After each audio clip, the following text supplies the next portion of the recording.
At Commonwealth Stadium in Edmonton, where tonight, the road to the Grey Cup begins on CBC Sports.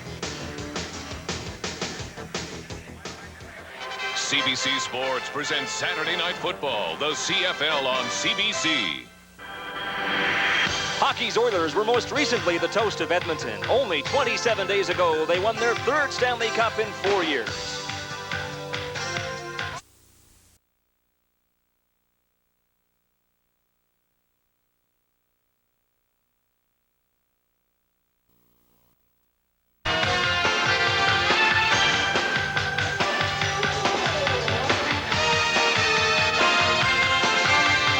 The CFL on CBC. Brought to you by Carling O'Keefe Breweries. The CFL, it's the game around here. And by Petro-Canada Dealers and Agents. Our energy is Canada.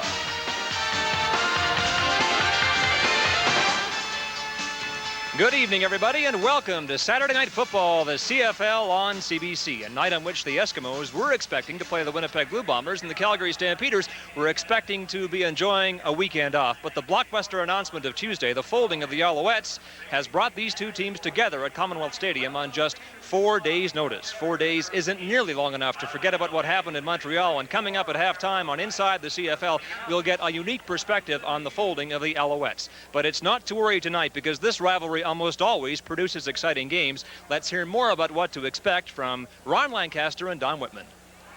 Thank you, Scott, and welcome to our CBC crew for this 1987 season. It's a pleasure to have back once again Ron Lancaster, a man who knows a thing or three about quarterbacks. And Ron, most people seem to feel that the defending Western champions have the best 1-2 quarterbacking tandem in the entire league. I think mainly from the reason that most teams will have a quarterback that can sprint out, one that'll drop back. These two do it both. They can run, they can throw, and mainly they're leaders on the field. And that guy right there in particular, the way they tell me in training camp, he was head and shoulders above everybody.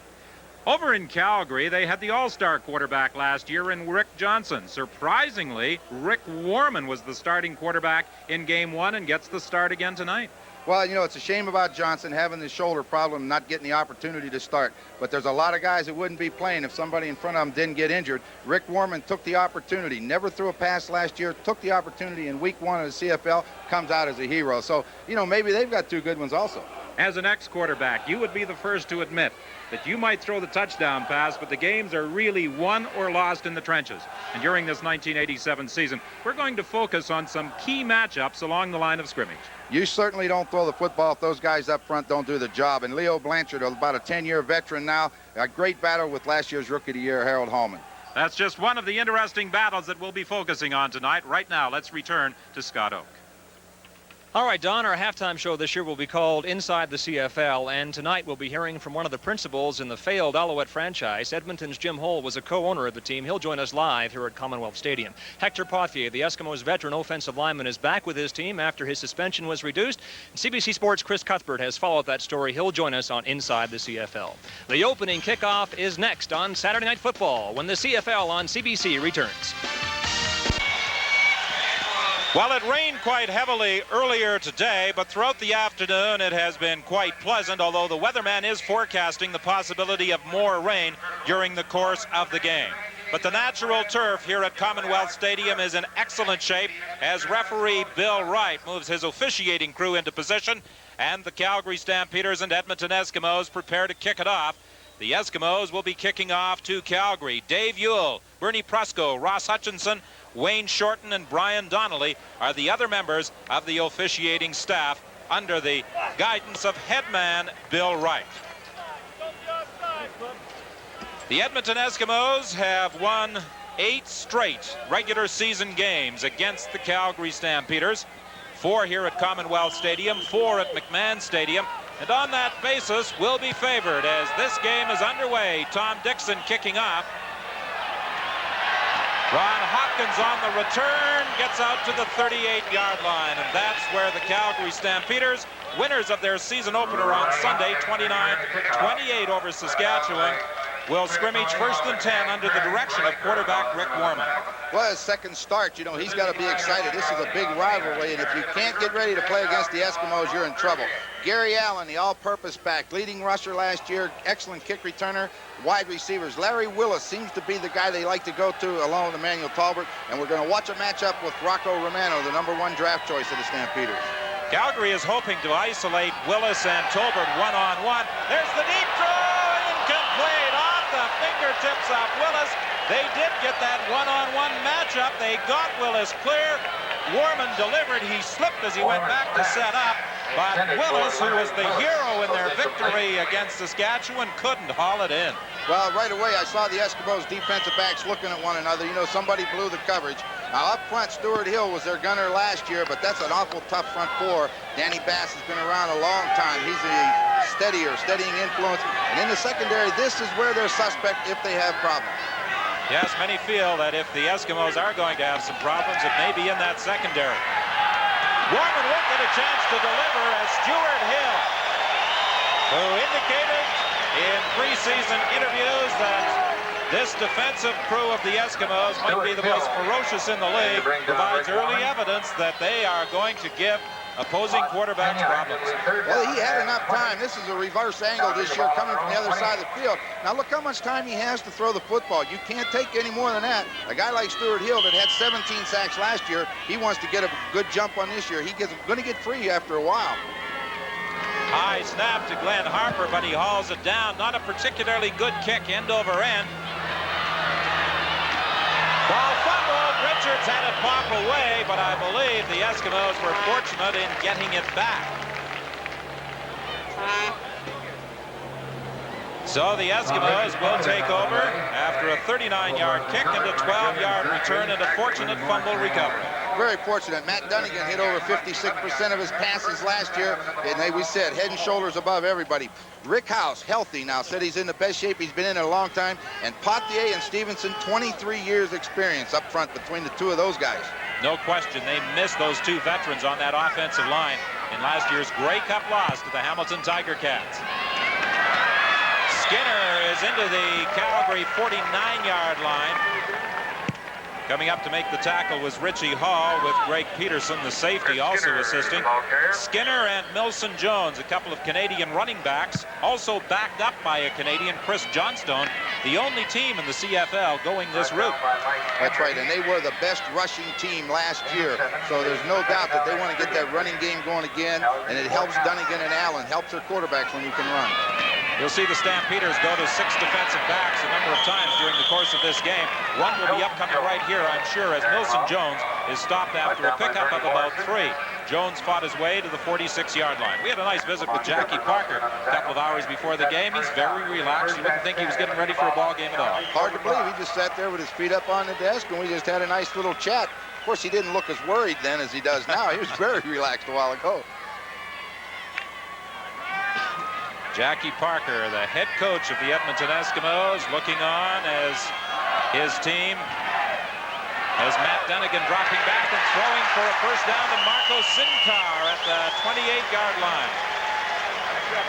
Sincar's kind of been a receiver that's been underestimated in the CFL. They say he's had a great preseason, an excellent training camp, and they're looking for this to be his best year ever. They felt last year was his best. They say he's getting better as he gets older. 1979 territorial exemption, traded to Hamilton in 1980, back to the Eskimos in 81. First and 10, the ball is at the 27-yard line. Off the fingertips of Sincar as he was being covered by Peterson. Got the pressure on him that time. They get that pressure on you on a quick drop like that, and the quarterback only takes a couple steps back. If you can get those hands up, you cause him problems. 11:55 is the time remaining in this opening quarter. It's still scoreless. The first 3 games in the Canadian Football League in this 1987 season, tremendously exciting. 29-28. Calgary in the last minute over Saskatchewan. Winnipeg hanging on 36-30 over Toronto. And last night, of course, Ottawa hanging on 36-32 over Hamilton. Complete to Rick House down at the 1-yard line. There were penalty flags all over the place. Okay, you talk about a safety blitz, and they did that. That meant 24. Greg Peterson has to cover that slot back, and House got behind him. What a catch House made. Let's listen to referee Bill Wright. Offside, Calgary, decline, first down. Okay, you see Rick House, he reads the blitz. He saw Larry Hogue go inside. He got an inside route on Greg Peterson. Now, when that blitz happens, Greg Peterson can't let him get in there because there's no one back there to help him. And Rick House, you saw, we said he's healthy. He made a great catch. Rick House to the sidelines as the Eskimos send out their short yardage unit on 1st and goal from just outside the 1. Touchdown as Chris Johnstone goes into the end zone.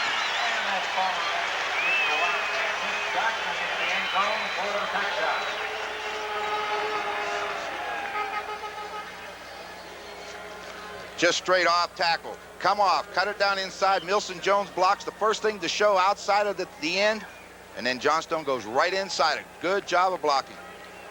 The product of the Edmonton Wildcats, who attended college at Bakersfield. 6'3", 215-pound Chris Johnstone providing the Eskimos with a 6-0 lead. Tom Dixon will try the point after, and he is successful. So with 11:16 remaining in this opening quarter, the Eskimos are in front and will return with the Edmonton kickoff after this. Matt Dunnigan at the Eskimo practice yesterday was ready. He was dressed in battle fatigues. He had the helmet on and he had the submachine gun water pistol, and he was spraying everybody within range. Yeah, well, there's nothing a quarterback likes better than to go out there on the opening series of the opening game and march them down and put it in the end zone. He says, boy, that's what we've been waiting for since the first day of camp. The Eskimos traveling those 56 yards in just 6 plays, capped by Johnstone's touchdown plunge. And they balance their attack. 3 passing plays, 3 running plays.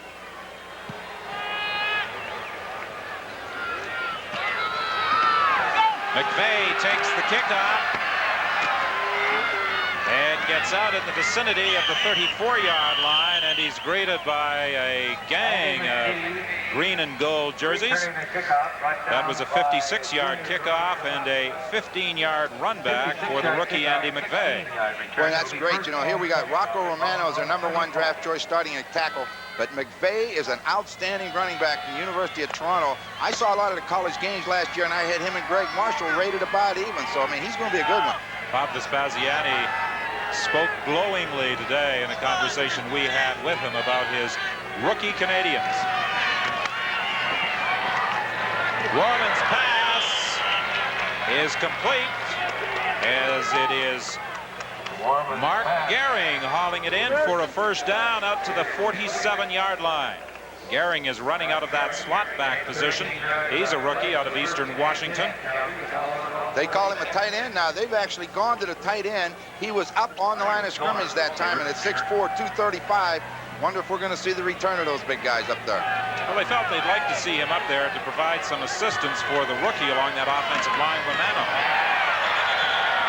Gary Allen picks up maybe a yard.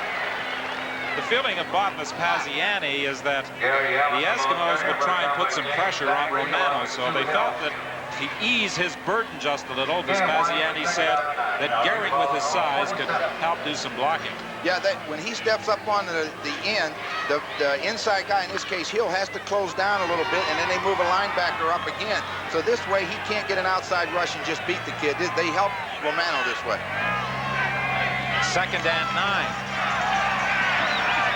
Gorman's pass is complete to Emmanuel Tolbert for a first down. Good pattern by E.T.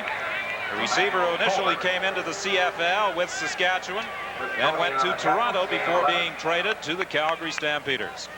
He's got great speed, excellent. This time the Eskimos try to cover him one-on-one, and a man with a Tolbert's ability, hard to stop on a down and out to the sideline. 1st and 10, Calgary. They are at the Eskimo 52-yard line. 3 weeks ago in a preseason battle, Edmonton won 39-33. A lot of scoring in that one. Early indications here that we might see a lot of points as well. Gary Allen got to the line of scrimmage and no further as he was stopped by Dan Bass. That's good defense by the Eskimos. You try to run a toss or a sweep to the outside, and number 28, Ron Howard, comes across, and now all he does is try to turn it back in, and if he turns it in, as you say, Dan Bass will be there to make the hit. 8:40 remaining in this opening quarter. 7-0. The Eskimos lead the Stampeders. It is 2nd and 10. The ball just outside the 52-yard line of the Eskimos. Warman trying to set up the screen, and it was a little high for Gary Allen. Calgary Stampeders will be forced to punt it away. James Zachary was pressuring quarterback Rick Warman. Screen pass, they try to hit them, then allow them to rush and have Warman drop it over their heads behind them. But you have to take a little bit more out of them than that. Zachary got too much pressure on Warman too fast. Glenn Harper spent some time prior to training camp this year studying the kicking form on videotape of Bob Cameron of the Winnipeg Blue Bombers. Cameron is generally regarded as one of the best punters into the wind in the CFL. On 3rd down, they run the ball, but they don't make it. Harper making that snap, and that was run all the way. However, the Edmonton Eskimos stop him, and the turnover will give Edmonton the football. 1st and 10 at the 48-yard line, and it was Stuart Hill who reacted to punter Glenn Harper. Stuart Hill made it, but watch to the outside here. They want to go outside. Mark Norman, the rookie from UBC, forced him back into the middle of the field where he doesn't want to go. They want to try to set that up outside, but Norman did his job and did it well. So now the Eskimos take over again with excellent field position. Dunnigan, good protection, incomplete. He was looking for Brian Kelly. Kelly was incomplete. Kelly, of course, holds Eskimo club records. The most receptions in one year, 104. That was in 1983, and the following year he decided to add most touchdowns in one season to his record, 18. And he's just 4 away from equaling the CFL for record for touchdowns as a receiver held by Tommy Scott. Well, he'll get it. There's no doubt about it. With 18 games, he's never had that year in his life. Again, off the fingertips of Kelly, so the Eskimos are into a punting situation. We had a miscommunication between Kelly and Dunnigan. Kelly turned to the inside, Dunnigan threw it to the outside, and as you saw, Brian tried to go out and get it and couldn't hold it. 7:27, the time left in this opening quarter. It's a 7-0 lead that the Edmonton Eskimos enjoy as Tom Dixon prepares to punt, standing at his own 34-yard line. Mark Norman is back to receive. Gary Allen, correct that, back to receive along with Richie Hall.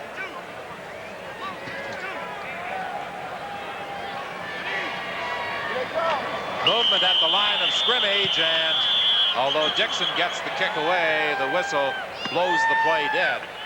It appeared as though Vince Goldsmith may have moved prematurely.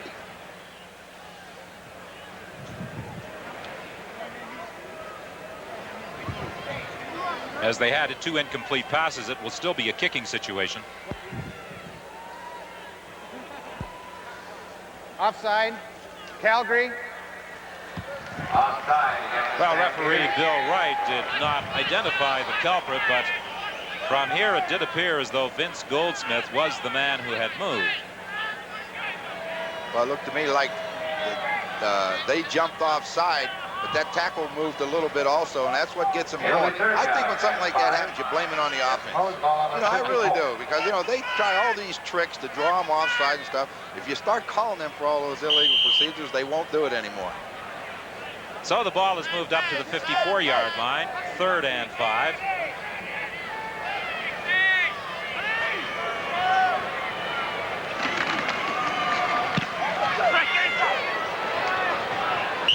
The ball goes out of bounds, and they will spot it at the 14-yard line. That's where Calgary will scrimmage when we return.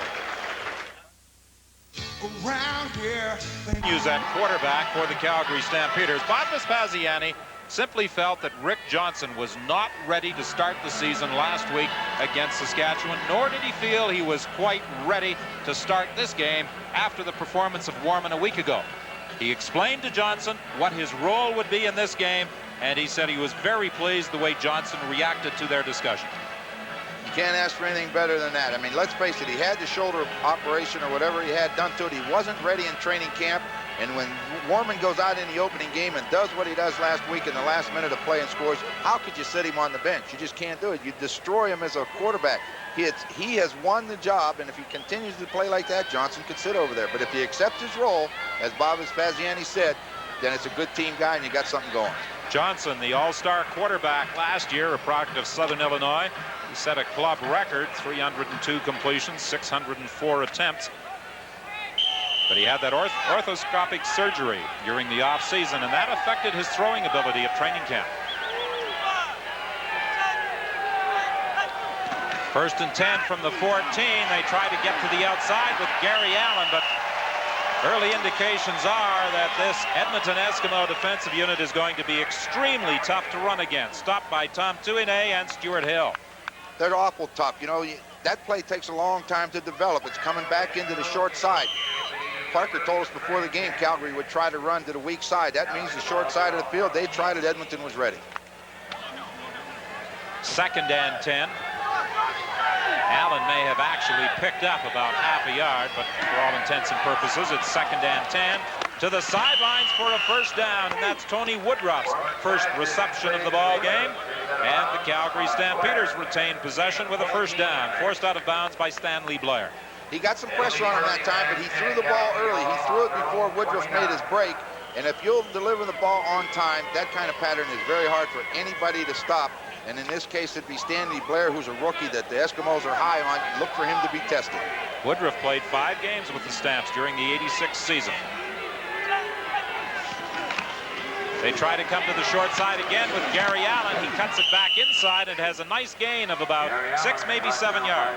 Don, on the last time they ran the sweep, they had it off of a handoff with the back on the other side, and we said it takes a long time. This time they line up in an eye and just toss it to him, and he's already out there. So he made the yards before the Eskimo defense could adjust. Well, we hope you're enjoying the action tonight from Commonwealth Stadium in Edmonton, and we hope that you'll be a regular on Saturday night on CBC. All games starting at 8 o'clock Eastern Time.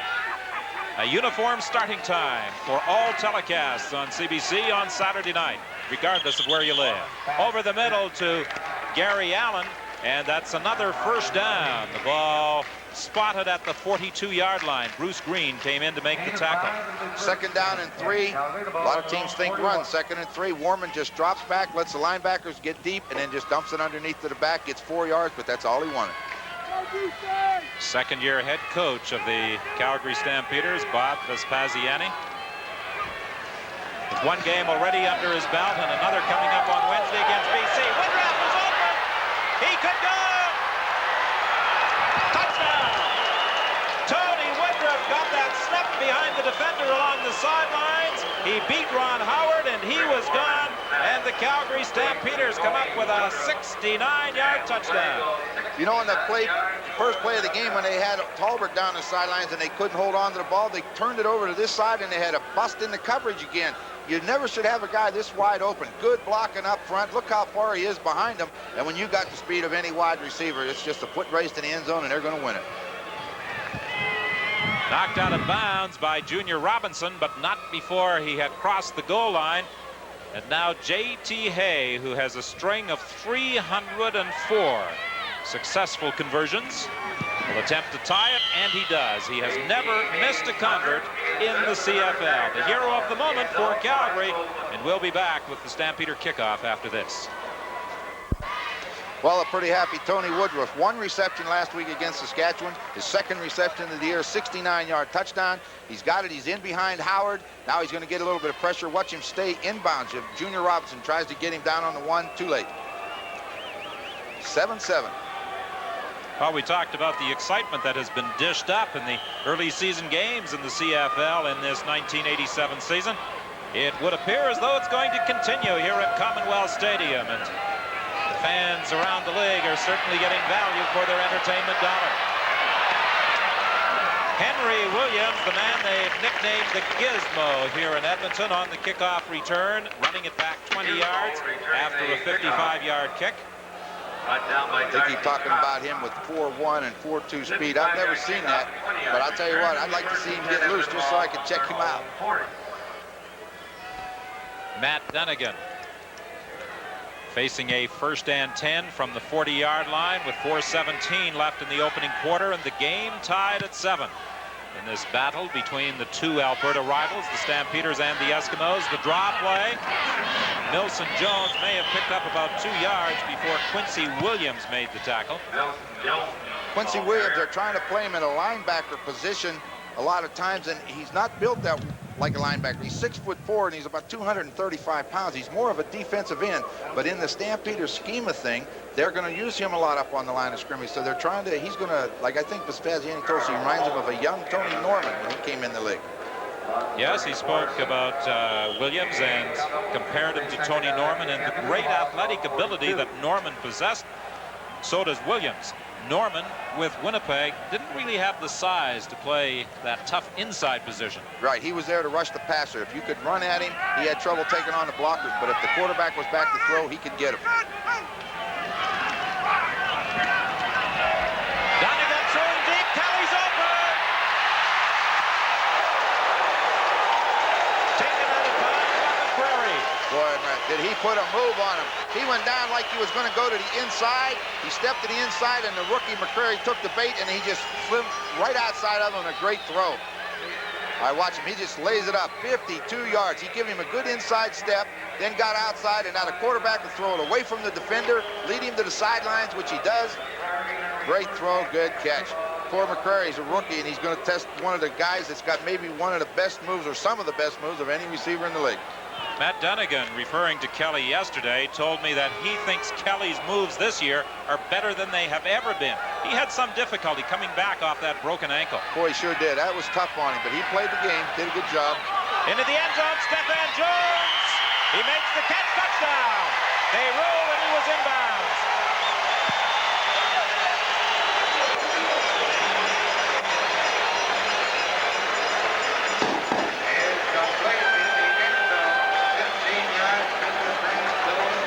Okay, it's a sprint left. Get him outside. This is what Donegan loves to do. Get outside. Now, he just throws it high to the corner. A little bit of face guarding on Hopkins, but what a catch. Keeps his eye on the ball, falls down with it. Touchdown. Ah, now we see him. Just run outside of him. Throw the ball to the corner of the end zone, and you go get it. Good concentration, good touchdown. The point after by Tom Dixon, and he puts it through, restoring the Edmonton Eskimos' 7-point advantage with 2:44 remaining in this opening quarter. And it looks as though this might be the year of the offense in the Canadian Football League. Well, as you were mentioning earlier, with all the points that were scored in the first 3 games, and we were talking to Coach Parker, as we said today, he said he's not afraid of scoring points. He says, we have to stop somebody. He said, we have given up a lot of points in the preseason. That was his concern, definitely. And Stephan Jones with the touchdown reception from Matt Donegan. Jones may be forever remembered because of his 55-yard touchdown catch on the final play of the opening game of 1986 against these same Calgary Stampeders. Yeah, that was a game that they almost had won. There you see it, 3 plays, 70 yards. That's the way to eat up real estate, no messing around. Of course, when you get 52 yards on one play and turn around an extra 15 for a touchdown, that eats up a lot of it. Dixon's kick will bounce out of bounds, and he'll perform the chore over again as they spot it at the 36-yard line, so they'll move it 5 yards back. Dixon is already set to place the tee at the 30-yard line, waiting for that decision to be confirmed by his teammates. Well, I saw Coach Vespasiani over there signaling him to re-kick it, so he knew right there. I just look at the coach. He said re-kick it. He moved his tee back, and let's go. Had a nice visit with him today, didn't we? About an hour and a half. Well, he was talking about the 3 games his club is playing in the space of 10 days. They opened the season on Sunday. They had anticipated having a break of 10 days before their July 1st game. But then they were thrown into the breach to play the Edmonton Eskimos tonight because of the developments in Montreal. McVeigh slips on that kickoff return, and he gets out to about the 38-yard line. He was trying to cut to his right when his feet went out from under him. The result of the rain, a heavy rain that fell earlier this morning on the city of Edmonton and, of course, soaked this natural turf at Commonwealth Stadium, but it is, without question, the best playing field in the league. No doubt about it. I mean, this is the way football was meant to be played, out on the grass. Everybody can enjoy it, have a good time. It's easy for the players, and it's nice to watch. 57-yard kickoff, a 15-yard return, 1st and 10. Gorman going deep again for Tolbert. He can't quite catch up with it. There's also a penalty flag on the play. Cliff Toney was defending against Emmanuel Tolbert. I think we're going to see number 38, and I think that's Bruce Green, get called for roughing the quarterback. Well, let's find out from referee Bill Wright. Unnecessary roughness. Edmonton number 38. Be first down. So the product of Texas Southern, who played 4 games in the 1986 season with the Eskimos, gets called for roughing the passer, and here it is. Well, you see Romano, the rookie, fighting with Stuart Hill, does a pretty good job, but there's the hit. It looked like he was kind of shoved into him, but he did hit the quarterback, and the referee called it. The penalty gives the Stampeders a first down. They are at their own 53.5-yard line. 2:20 remaining in the opening quarter. The Stampeders trailing 14-7. Very entertaining football game so far tonight. The first of the season on CBC television. And we have a healthy Saturday night lineup for you. Tim Petras taking that pass from a quarterback in trouble, and he stopped at the 55 by Bruce Green. So I suppose that somewhat atones for that earlier miscue where he took the penalty. Sure does. They tried to throw the screen pass again, but that Eskimo defense wasn't fooled one bit, so the play, instead of going to the left where they wanted it to go, it ended up coming way back over here. Now, see, the quarterback had to scramble around. He had nowhere to throw it. Now it's back over here. He's just happy to get rid of the football. At least he gained a yard instead of losing 2. When you talk about linebackers, here's a man many are predicting might be a strong candidate for Defensive Player of the Year in the 1987 season. Well, 4 years in the league. Last year he was the leader up front, 17 quarterback sacks on a pretty good defensive front 4. And, you know, he seems to have gotten better every year. Well, you know, how much better can he get? He's a pretty good football player now. He's a definite impact player. Speaking of impact, I think Tim Petros felt that hit from Green, and he is being escorted to the sidelines by athletic therapist Pat Clayton of the Stampeders. Well, he'll have to take a rest, but he seems to be okay. He's kind of jogging off there. All right, here he comes. There's the hit. Took an awful hit. Might have had his bell rung a little bit. We'll check him over on the sidelines and we'll find out. Andy McVeigh, the rookie, comes in to replace him at that fullback position. Gorman trying to dump it over the middle. He felt that pressure from the backside. He was being chased by Dan Kearns. Well, Edmonton second down, 8.5 yards to go. They decided they're going to come after him. Come after the rookie, put the pressure on and see if he can handle the pressure. They brought the linebackers and the pressure worked. They got through.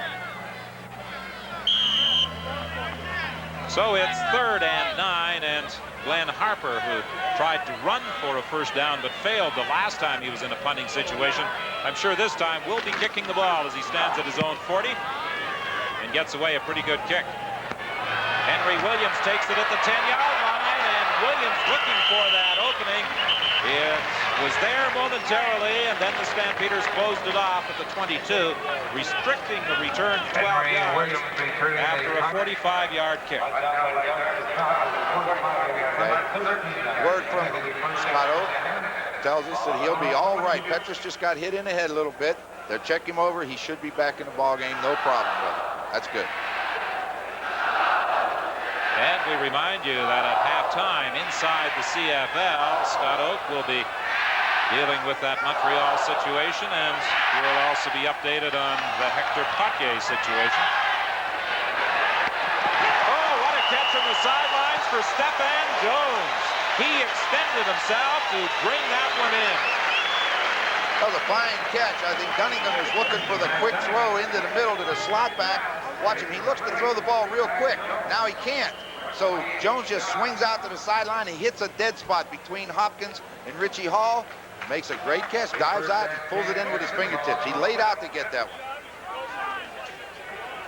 The 28-yard gain for Stephan Jones. He has scored a touchdown in this game, the first of the year for the Edmonton Eskimos. The draw play with Skinner. Some good running for a gain of 9. There's also a penalty flag on the play.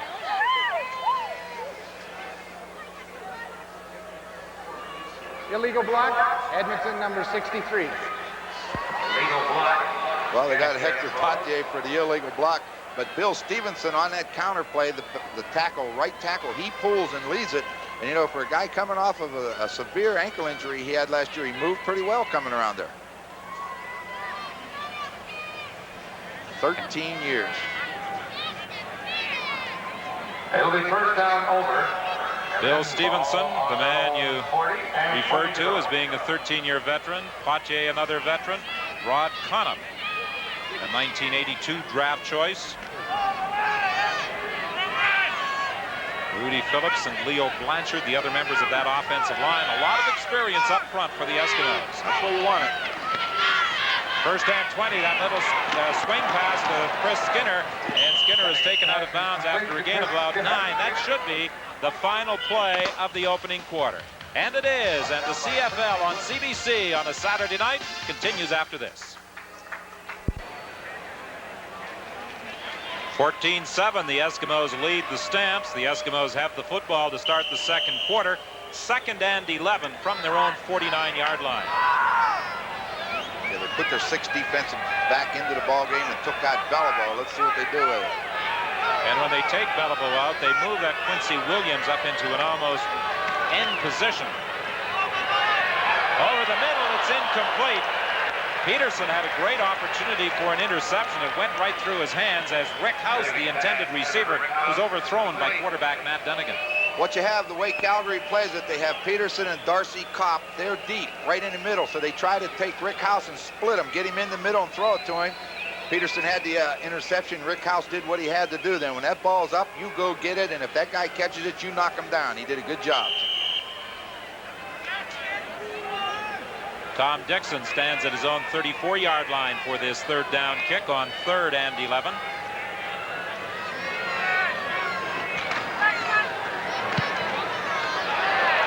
Good punt. Richie Hall goes back to the 5-yard line, fumbles the football, and fortunately for the Stampeders, it went flying through the air, and it hit one of his teammates and deflected out of bounds. Very fortunate because that ball was going back toward the Calgary goal line. Let's watch Richie Hall. He's trying, they got the return set up to the right side. He's trying to get behind it. The Eskimos say, no way, good block. There goes the ball. Hits one guy, hits Williams in the head, and goes back and hit that Bellway. number 64 Bellway, and the ball flies out of bounds. So they're very fortunate. There it goes, off the head, then off of Bellway and out of bounds. Very fortunate. It's like a pinball machine. Gary Allen got up to the 21-yard line, and he was tripped up there by the middle linebacker, Danny Bass. Bass, of course, an ex-Calgary Stampeder.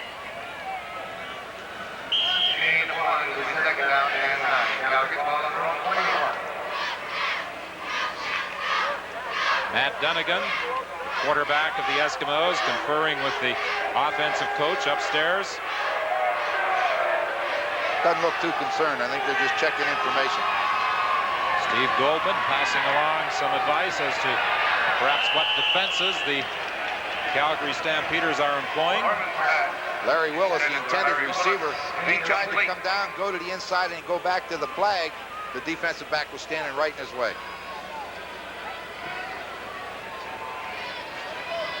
Okay, let's take a look.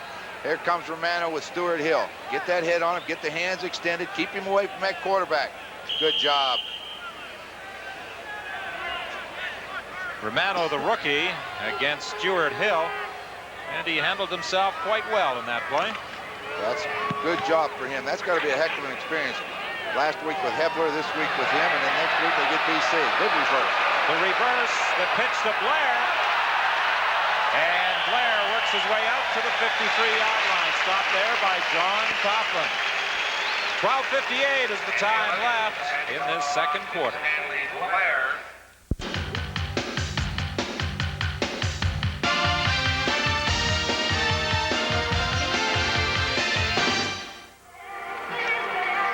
Henry Williams catches. Now Stanley Blair over there acts like he's going to block, and then he wheels and comes the other way, and they hope to fool the Calgary Stampeders. They just didn't get enough blocking, but if, you know, the white jerseys saw it coming, they did a good job of covering. On that reverse angle, it was Mike Emery who actually reacted quite well, because he had made the deep penetration, but he anticipated perhaps when he saw Blair coming and forced Blair into some traffic. Dunnigan throwing out of bounds. He had difficulty with that exchange from center, and I think was simply throwing that one away. That was a good idea. That's right where it should have went, out on the track. In the first quarter, the teams moved the ball, as evidenced by the statistics.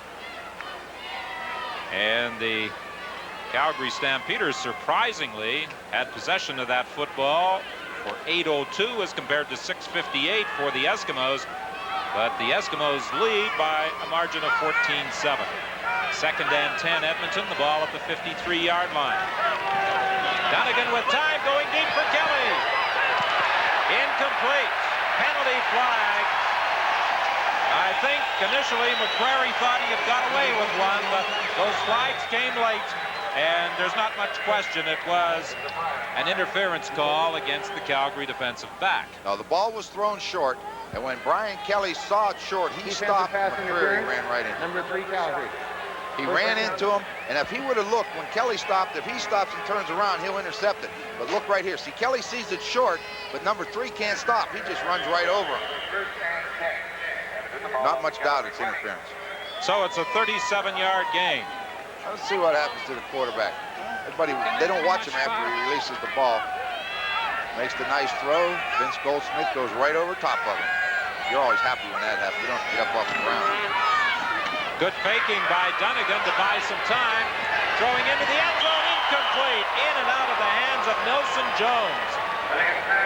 I wasn't sure whether he was throwing that to Jones or Sincar. Sincar was coming across the middle, and it looked like it was just a little bit high for him. But he was fortunate to avoid the rush and get rid of the ball. So it's just over top Sincar, and then Milson Jones goes and tries to catch it, just doesn't hold on. Bernie Morrison, the middle linebacker, forced to drop back deep to cover Milson Jones on that Dunnigan pass. Second and 10 from the 20-yard line. Incomplete. Now that appeared to be a mix-up involving Dunnigan and either wide receiver Brian Kelly or the slot back Rick House. They were both in the same area. I think Dunnigan just threw a bad pass. He had Kelly going straight down the field, and then House going down and breaking to the sideline. He threw it too high for either one of them to get. Really, Kelly should have cleared it out of there. That's his job. And when Dunnigan threw it, he just shook his head. He knew he threw a bad pass. So Tom Dixon will be attempting a field goal from the 27-yard line.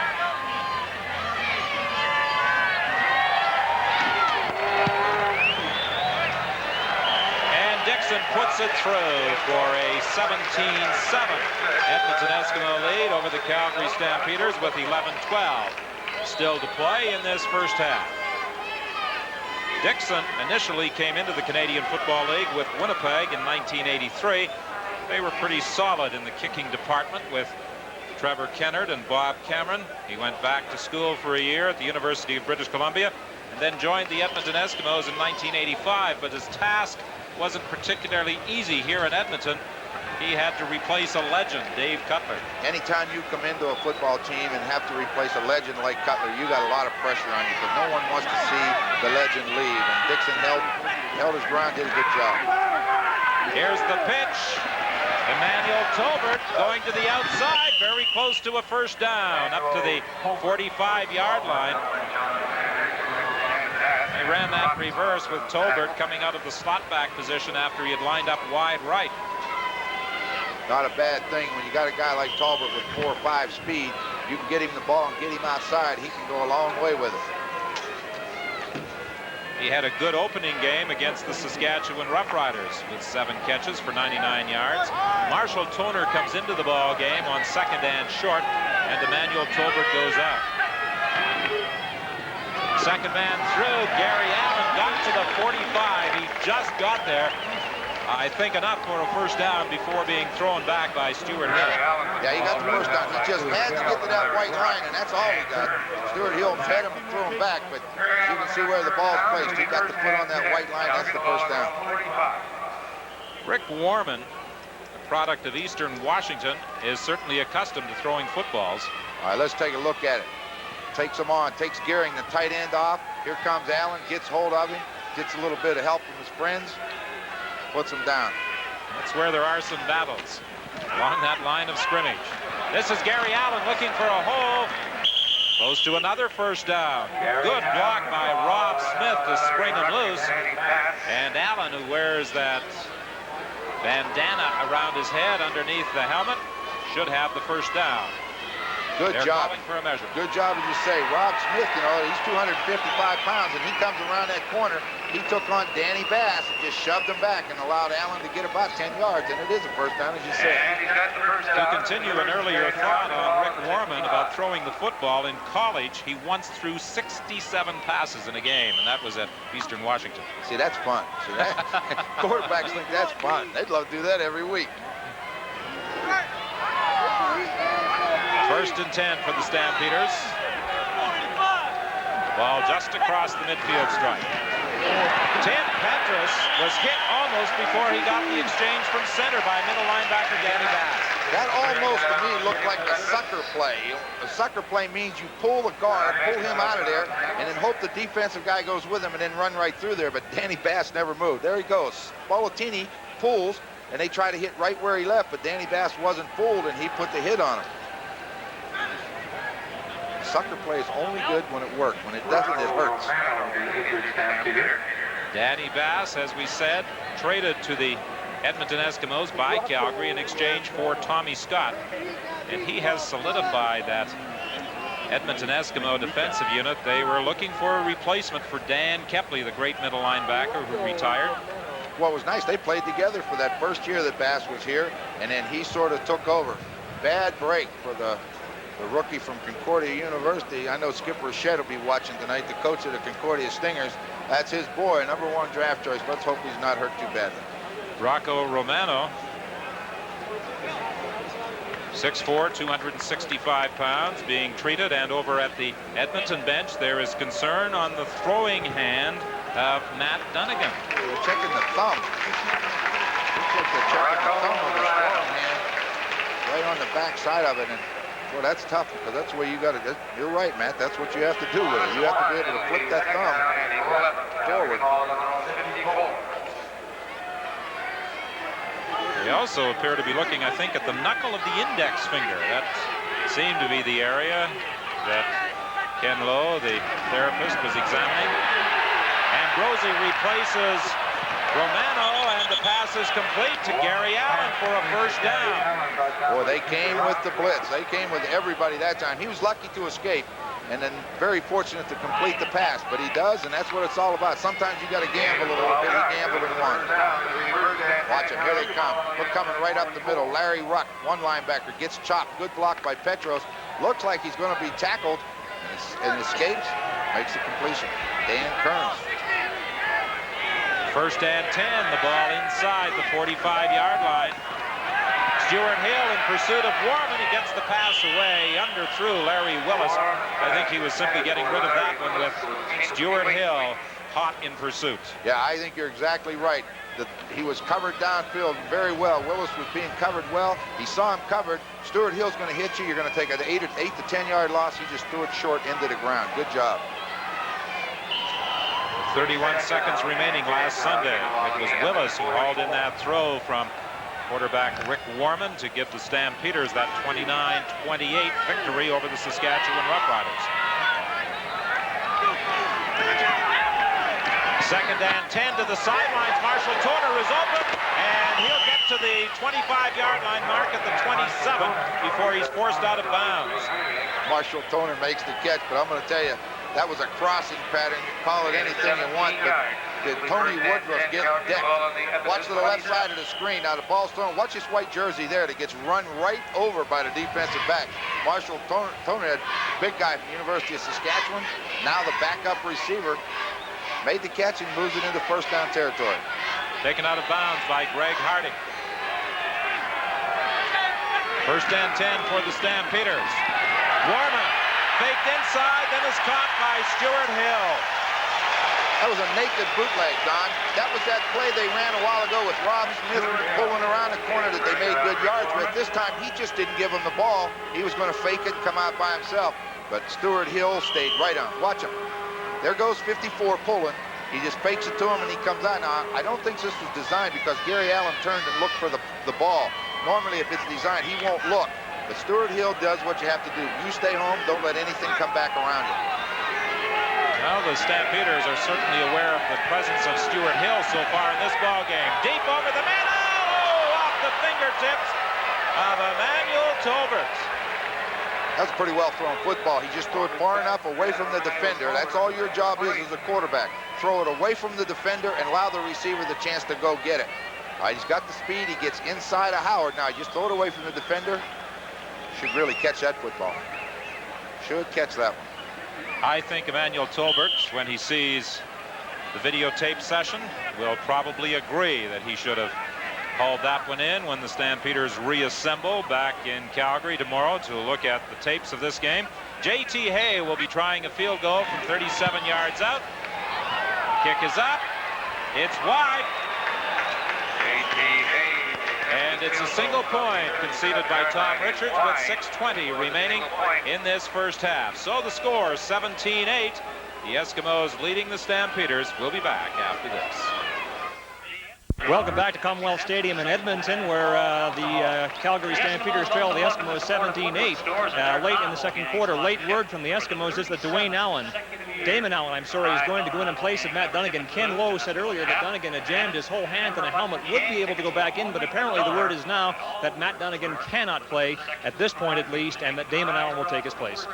Well, that would certainly be a blow not only to Matt Dunnigan, who was looking forward to this 1987 season, but also to the Edmonton Eskimos. But they are fortunate that they have an individual such as Damon Allen, almost a carbon copy of the style of Matt Dunnigan. That's the ideal situation. You don't have to worry about changing anything up when you make a quarterback change. They have different numbers and things, but they do things the same. You know what's unfortunate here? Quarterbacks fear a lot of things, but one is when you throw a pass, you bang your hand on another guy's helmet. And defenders love to do that. Love to get that helmet on your face and you hit it. First and 10 from the 35-yard line. The handoff to Skinner, and he picked up maybe one before being stopped. Skinner, a native of St. John, New Brunswick, who went to Bishops. He had a couple of big games last year against the Saskatchewan Roughriders. One, I recall, at Taylor Field.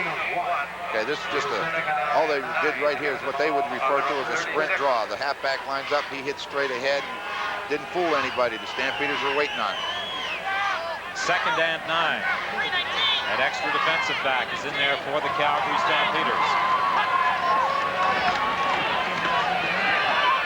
Getting time. Now he's buried back at the 26-yard line. Stu Laird, along with Quincy Williams, broke through to drop the Eskimo quarterback for a big loss. Okay, this is the guy, Quincy Williams, 91. We said when they go to that 6 defensive back, they move him from his linebacker spot up front. This is just good pass rush by the entire Stampeder front four. He puts the moves on Stevenson. See, they got Damon Allen, converged on it. They didn't allow him to escape, and eventually you're going to get him. Good job downfield. That allows a sack. Allen and Hall are back for this third down punt by Tom Dixon. It's taken by Hall, and Hall down the sidelines gets a couple of blocks and moves into Edmonton territory, stopped at the 43-yard line. Harold Hallman, what a rookie season he had. He's only 6 foot tall, but he's 240 pounds. Now, we said we're going to see him doing a little fighting up front. Number 99, and then number 59, Leo Blanchard. That's excellent offensive position. Hit him straight on with those big, strong arms and keep him away. Now, when he tries to come in, now you get that shoulder and drive him with your feet, put him on the ground. That's a good job.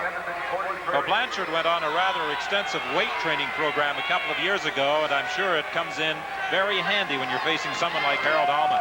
Looks at those arms. It looks like it worked. Warman's pass to the sidelines intended for Toner is incomplete. He was being covered by Tony. It will be 2nd and 10 from the 43. During the course of our Saturday night coverage on CBC, we will be taking a look at some of those great battles that take place along that line of scrimmage that most fans normally don't get an opportunity to watch. There are some great battles up there. I mean, that's what it's all about. It's hand-to-hand combat, just about what it is.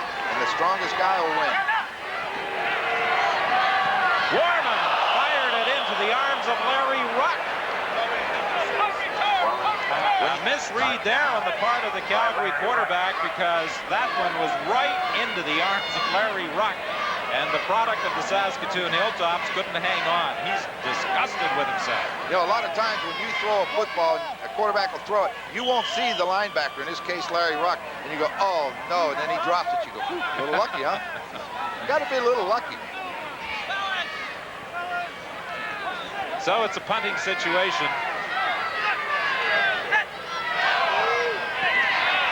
As Harper kicks this one into the end zone, Richards takes it about 5 yards deep and concedes the single point.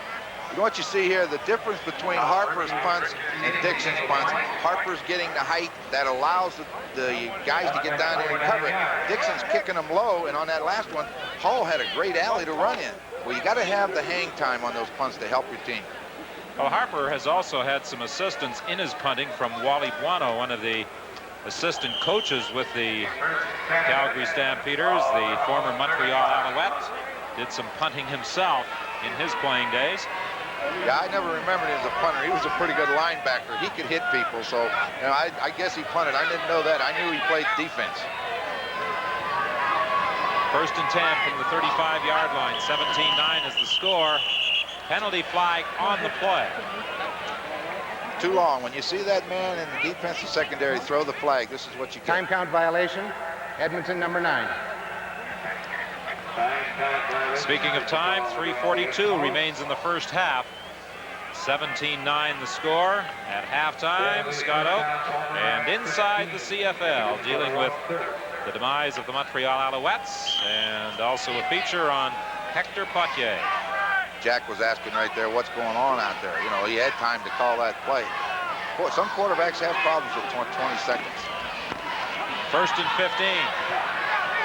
There was pressure, and Damon Allen sidearmed that one, intended for Chris Johnstone.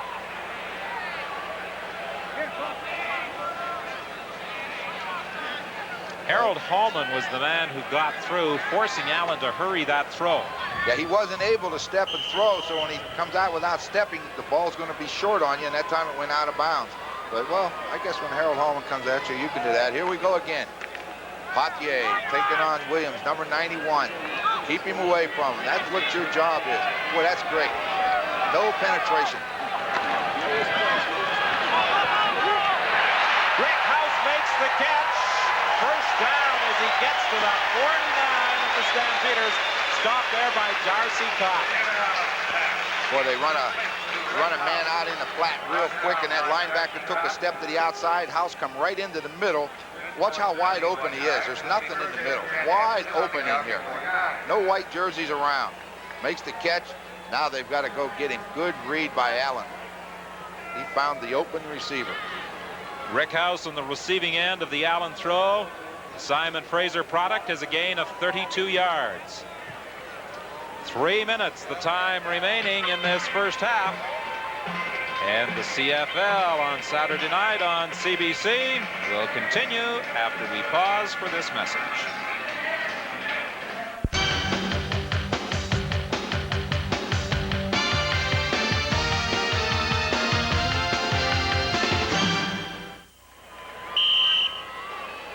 Well, Damon Allen certainly got the Eskimos out of a jam as he fired 32 yards to Rick House. And they now have it 1st and 10 at the 49. The Calgary Stampeders. The draw play, and Chris Johnstone has some room and a couple of good blocks. One from Rudy Phillips, bringing him down to the 21-yard line. Calgary took Eugene Beliveau out, went to the 6 defensive backs. A great play against that kind of defense is just what they ran. A draw play, a simple draw. Quarterback takes it, hands it to the back. Watch him. Good blocking up front, Rudy Phillips and Hector Potier, and then it's just run as hard as you can and as far as you can. Jackie Parker told us this was something they would do to counteract that 6-back defense, and it worked very successfully there. 27 yards the gain, 1st and 10. Penalty flag, the ball is knocked away from Allen. They'll rule an incomplete pass. Pass incomplete. The flag down, John. Pretty good hit. Stu Laird coming from the outside. Holding. Edmonton number 67. Rod Conop, the center, was guilty of the holding call. Short sprint. Sprint to your right. Now the blind side is going to come up. Number 75, Stu Laird, hits him right in the middle of the back. And they're called for holding. I'll get a good look at it. Watch this hit. This is what quarterbacks don't like. Something you can't see it coming. See that head pop. You took a few of those in your day. I probably took too many of them. Not all of them in the back.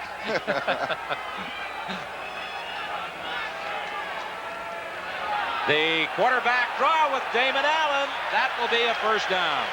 All right, the last time they went to that defense, they ran the draw to the fullback. This time they just swing the backs out of there, and it's a quarterback draw. Excellent play. Right now, let's join Scott Oak on the sidelines. Well, Don, coming up at halftime on Inside the CFL, the Hector Potier story, which Chris Cuthbert of CBC Sports has followed from start, and it's not finished yet because Potier is playing, and Chris, his story is an interesting and controversial one. Hector Potier has always been a controversial figure. This is one controversy I'm sure he would have liked to have avoided, but as you'll see at halftime, there's been a silver lining to the story. All right, we look forward to it. Don? 1st and 10, the ball just outside the 10-yard line. The fake inside, now Damon Allen looks into the end zone, touchdown! Tom Richards juggled it, but was able to hang on. You know, when you talk about hands, good hands, that was a good indication of it. Good play by Allen, fakes the play action, rolls out, and when Tom Richards, the ball was thrown high, he just reached up with both hands and held on. Watch a good fake. Nice fake. There comes Leo Blanchard out to protect him. Now watch him just reach up and grab it with those hands. That's the way you catch it. Don't let the ball hit the shoulder pads. It bounces out. He just gets his hands on, holds on. Richards also trying to make sure his feet were inside the boundaries over on the far side of the field. The point after by Tom Dixon. And the Edmonton Eskimos with 1:52 remaining in the half lead it by 24-9. Not a bad 5th-round draft choice for the Edmonton Eskimos. Tom Richards selected in 1985. He works on those special teams. Had a couple of fine punt returns last year. Comes up with a very key touchdown late in this 1st half against the Calgary Stampeders. Well, as you say, when you come in as a rookie, you're going to help wherever you can. He did it last year by being a kick returner, and he had some good ones. Last year he caught 25, so he's getting the opportunity to play. Now he's alternating. It won't be long till he'll be a starter. They could be grooming him to take, say, Sincar's place. The Edmonton Eskimos playing their 1st game of the 1987 season. The Stampeders opened on Sunday against the Saskatchewan Roughriders, and the Saskatchewan Roughriders tomorrow will take on the BC Lions under the dome, and that will be the 1st game of the year for British Columbia. Hopkins on the kickoff return from the 10-yard line, runs into a wall at the 35. The attacking contingent led by Mike McLean.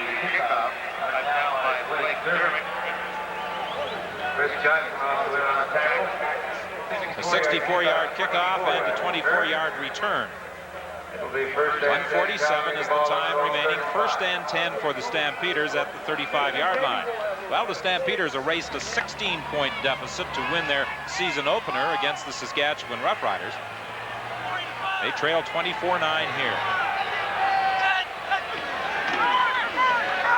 There's the pitch to Emmanuel Tolbert as they bring that slot back on the reverse again. This time it's not nearly as successful as the 1st time they executed the play. Oh, good job up front again. Danny Bass, once again, he's the middle linebacker. He sees what's going on, and when Tolbert tries to come around, he was there to knock him out of bounds. Frank Balkovec, I think, took the first shot at him, but Bass was where he should be. Balkovec has the distinction of being the only Yugoslavian-born player in the Canadian Football League. I didn't know that.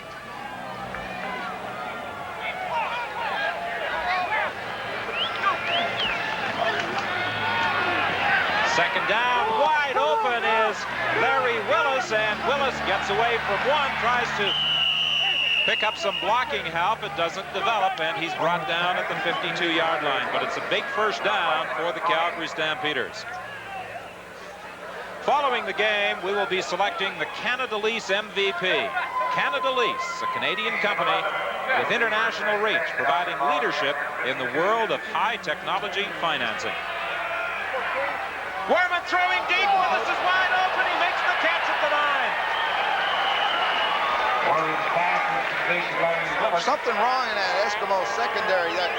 I can't quite see what it is. Who's blowing the coverage, but he just went down the sidelines right past Greg Harding, and there was no one back there to pick him up. So, 45 yards with 1:21 left. They need to get a touchdown right here to get something going. But, boy, he went right down the sidelines, and he wasn't trying to hide. Look at him. That's the other guy. That's Woodruff. And he was tripped up there by Stanley Blair, the rookie.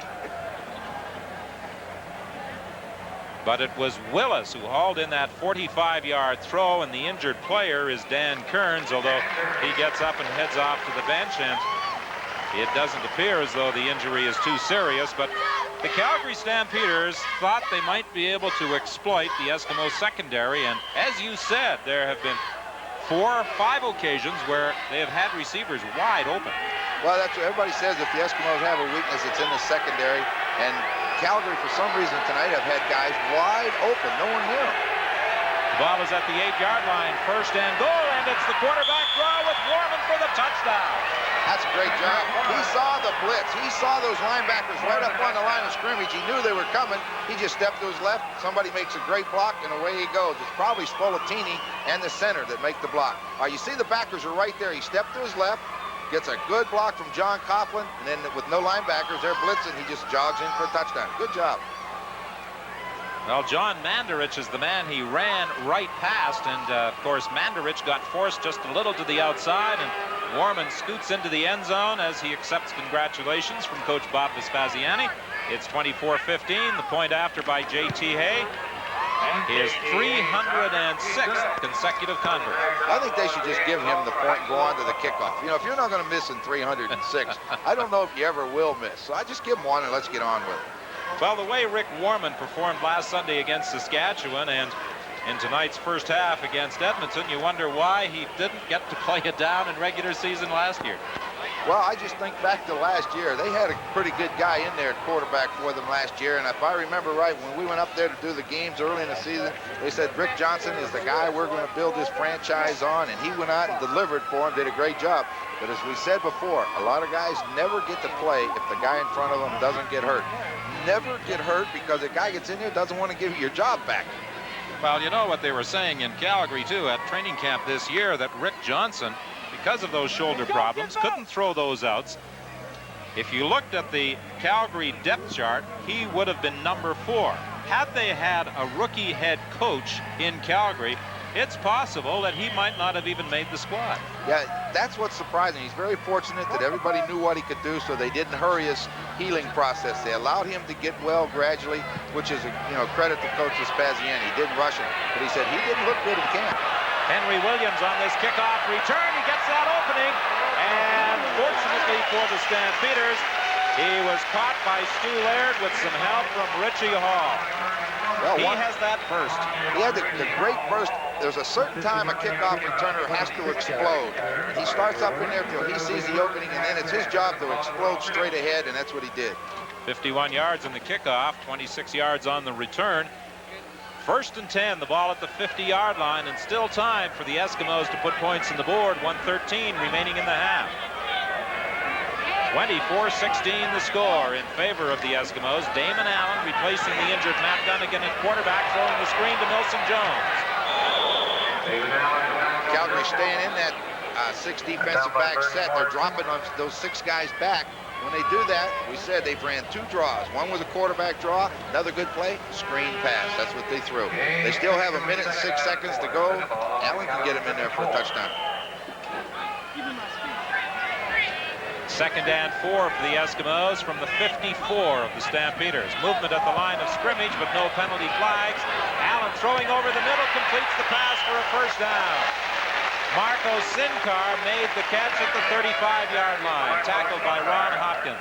Good job by Sinkar. And he went down, he turns to the outside, and he sees a white jersey out there. He just stopped right in the hole. Allen delivered the ball right on the numbers. Watch him step, throw. You'll see the white jersey to his inside, one to his outside. He found the soft spot right between them. Back to the live action. Pass flipped out there to Milson Jones. He gets a block from Rudy Phillips. He'll get another first down. Phillips last year played that tackle spot. He's more accustomed to playing the guard position. He pulled out there to lead Milson Jones around the end, and the 2-time Shenley Award winner did a good job of opening things up for Jones. Yeah, you can call it a read screen, a slip screen, whatever you want to call it. All it is, the quarterback steps back like it's a pass, the guard leads it, you dump the ball to the back, and it gives him a blocker downfield, and you got a good one in Rudy Phillips. Tom Richards comes in. Sinkar goes out.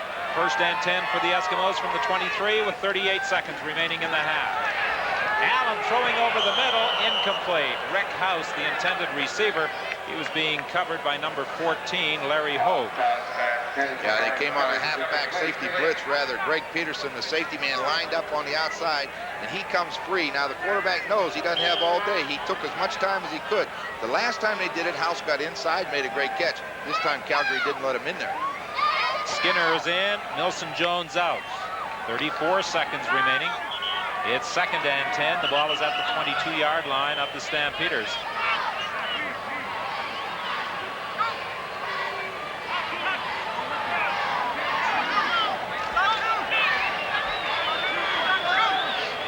Let's see if they blitz again. Now time is signaled in by referee Bill Wright. Not this time. In and out of the arms of Tom Richards. It will be 3rd and 10. Darcy Kopp was over covering. That was a good pattern by Richards. He went down like he was going to go to the inside, and as soon as he hit the goal line, he turned out, and the ball was just a little bit hard, and he couldn't reach back and get it, but that was a good pattern. So Tom Dixon will be attempting a field goal from 29 yards out.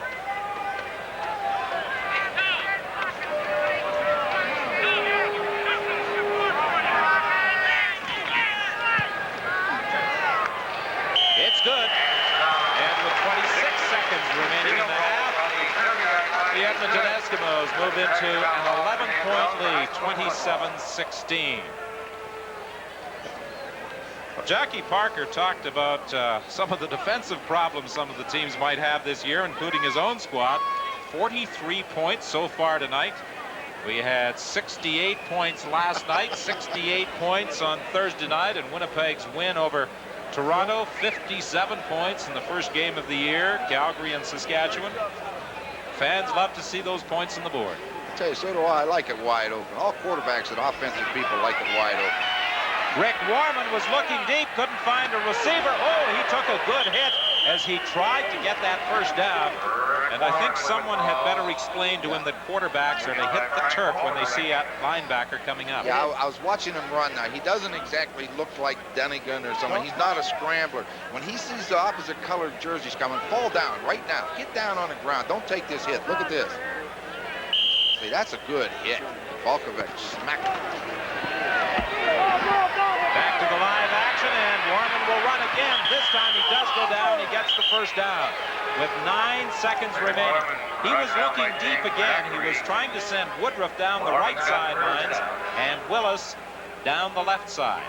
Yeah, there wasn't anyone there that time. The Eskimo defense, naturally, it was late in the half with only 9 seconds left. They're sitting deep. They're not going to give that to you.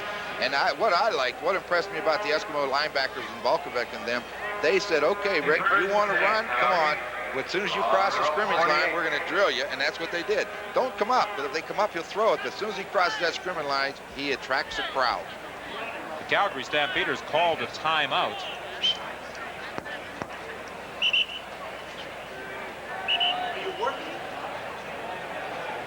9 seconds remaining in the half, and they only have the 30 seconds in the timeout, so Warman really didn't have much time to scamper over to the sidelines to get instructions, but Vespasiani shouted the word to him. Throwing deep for Willows, it's intercepted. Greg Harding calls it in with 2 seconds remaining, but there is also a penalty flag back in the Calgary backfield.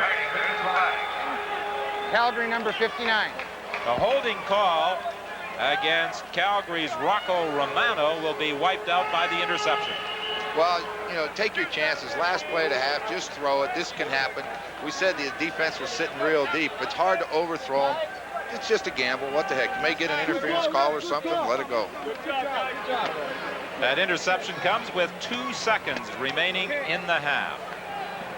I think Edmonton should just take this and just fall down. You know, Don, I'm having a hard time figuring out why they, on the timeout now, they start the clock when the referee walks away from the ball. It takes away the value of a timeout. It's called time to save time, and you're not doing it. You can still kill 20-some seconds. It's a hard one for me to understand.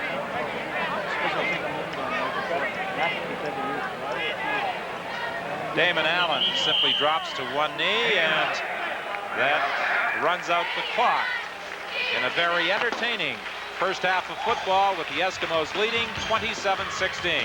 Inside the CFL, coming up right after this. In 19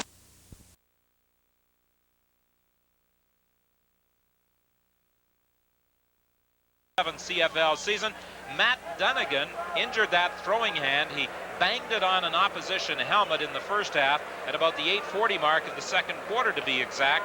He went to the dressing room after being replaced by Damon Allen, but right now it appears as though he is throwing the ball, but that last throw, Ron, indicated that he may be experiencing some discomfort. Yeah, it looks good coming off of his hand, but by the time it gets to the receivers, that's why he was pushing him back. Throw a little farther. It's losing a little bit of its zip as it gets there. I think if he had to go, if they said, look, Damon, we need you to play, he could go. But Damon's going. If they said to Matt, you've got to go, he'd be there. No reason for him to go right now. Allen can do the job. They're okay. That's why they got those two guys. So to start the second half, the Edmonton Eskimos will be receiving as J.T. Hay kicks the ball to Stephan Jones. And he is stopped at the 45-yard line. Stephan Jones returning the kickoff. Mike Emery was in there to make the tackle. Stephan Jones with a touchdown tonight. 25-yard return on that kickoff. And Damon Allen continues at the controls of the Edmonton Eskimos. Well, let's see if Calgary adjusts that defense a little bit. They got Darcy Kopp in there, so they're going to start with their 6 defensive backs. Let's see what the Eskimos can do to it. They've got him in there. Dan Daniels is the man in charge of that Calgary secondary, and he prefers that extra defensive back in there, and he likes that alignment. There's the pass to Chris Skinner, and Skinner will fight for a first down. Pass is complete to Chris Skinner. That's the pattern a minute ago that he hit Rick House on in the middle. This time they covered House. He went right out in the flat to his back. Chris Skinner. Gain of 13. Pickup of 13. It will be first and 10 from the 52. Next Saturday, we'll be at Taylor Field in Regina, and we invite you to join us on the CBC network as the Toronto Argonauts take on the Rough Riders, 2 fine young quarterbacks, Jeff Bentram for Saskatchewan, John Conjemi for Toronto. Chris Skinner with a good hold, some room down the sidelines. He gets a partial block from Brian Kelly, enabling him to fight his way to the 26-yard line, stopped by David McCrary. You know, you talk about a good blocking scheme. This is good against that defense, that cover 2 defense. But let's watch Hector Pothier if we see him. All right, they start to his left. That's where they're going. Now, here they come. Good job of blocking. Leo Blanchard gets a hold of him, but here comes Hector Pothier. Look at him. He just crunches the defensive back. Skinner goes inside and off to the races. Good job of blocking. That's what Pothier means to them. Back to the live action. Damon Allen was looking over the middle for Marco Sinkar, and the Calgary Stampeders were blitzing their safety, Greg Peterson, and he forced Damon Allen to hurry that throw. Well, it's there's not, the safety blitzes are tough, but if the people just understand this, you have 7 blockers and a quarterback, that's 8 people. When they blitz a halfback, that's 8 people coming. That extra guy belongs to the quarterback, and he's got to see him and get rid of the football, and that's what he did. Stampeders with that extra back in there again. Allen with the time. House can't make the catch. House ran a good pattern on Larry Hogue. He forced him way to the inside, and then that gave him a lot of room coming out, but he just didn't have enough. Just couldn't get to it. House initially coming out of Simon Fraser into the CFL with the Winnipeg Blue Bombers. He was their #1 pick in 1979. During the offseason, he worked very hard on getting himself ready for this 1987 campaign, and I think we've seen evidence so far in this ball game that he's been rewarded with that extra work. The field goal by Tom Dixon from 33 yards out is successful, and it's 30-16. The Eskimos leading the Calgary Stampeders. Well, you know, when you're talking about Rick House, you know, he was injured last year, and anytime you're injured, you have a chance to sit back and look at the situation. All right, now you've got to get over the injury #1, and then you say, hey, I've got to prove myself when I go to camp this year, because Richards played last year, and he says, you know, it's his job. I've got to win it back. So you do work a little bit harder when you have the chance to sit back and look at the situation. You'll get in shape. Stampeders opting to scrimmage from the 35. There's the handoff to Gary Allen. A gain of about 7 yards. They've attempted to spring him outside a couple of times. That time, the lead block was thrown by Kerry Yelerenko. That's right. They pulled Rob Smith, the guard, and Yelerenko, the tackle, and Smith turned and took the first guy, and then it's up to Yelerenko to get him around the corner, and he did. Pretty good first half for Rick Warman, 210 yards as he hit on 10 of 19 attempts. Tight end up on the line of scrimmage on short yardage. 2nd and 2, the pitch to Allen. He'll try and go right. He won't get outside. The penetration was made by Ron Howard. And you know who made a great play again was Stu Hill on Mark Gearing. He stood him up on the line of scrimmage and just kept coasting with him, and that forced Allen outside, and number 28 Howard's there to make the hit. Good defense by Stu Hill. Someone suggested to Stu Hill that the way he was playing this year, he might replace James Parker as the most feared pass rusher in the league. Well, Emmanuel Talbot missed that block on Howard, and that allowed him. Glenn Harper's 3rd down kick, taken by Henry Williams. Whoa, watch out. Look out, he could move. He's gone. He's gone, forget it.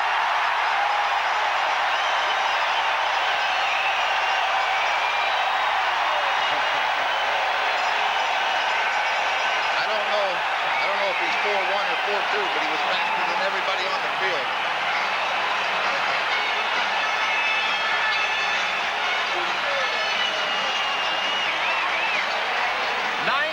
Yards for Henry, the Gizmo Williams. Well, they have it set up over there. There's a lot of green jerseys, and he doesn't need much room.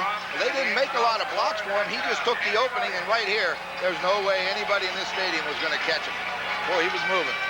And I like that end zone celebration. You could do that. Yeah, right on my head. Look at it from the other side. Now, this is what speed. You know, you say many times that's something you can't teach. He splits 2 guys, and now there was a great block. Couldn't catch the number, but he needed that one good block. He got it, and now it's bye-bye. And Williams celebrates with the somersault in the end zone, and it's 36-16, a 91-yard punt return touchdown for Henry Williams. Point after by Tom Dixon. And it's now 37-16. The Edmonton Eskimos leading by 21, and we'll be back with the Edmonton kickoff after this. Well, these trivia questions are tough. Well, Bob Vespasiani playing his 2nd game of the year. Jackie Parker his debut in this 1987 season. Which one's winning? You'd never know that Jackie Parker's team was enjoying a 21-point advantage by the expression on his face. But of course, Parker is aware that some of the teams that have trailed by 20 points in the second half have made remarkable comebacks during the first week of the season. Well, they sure have. Hamilton came back last night, and Toronto came back against Winnipeg the other night. I think we're off to a great season.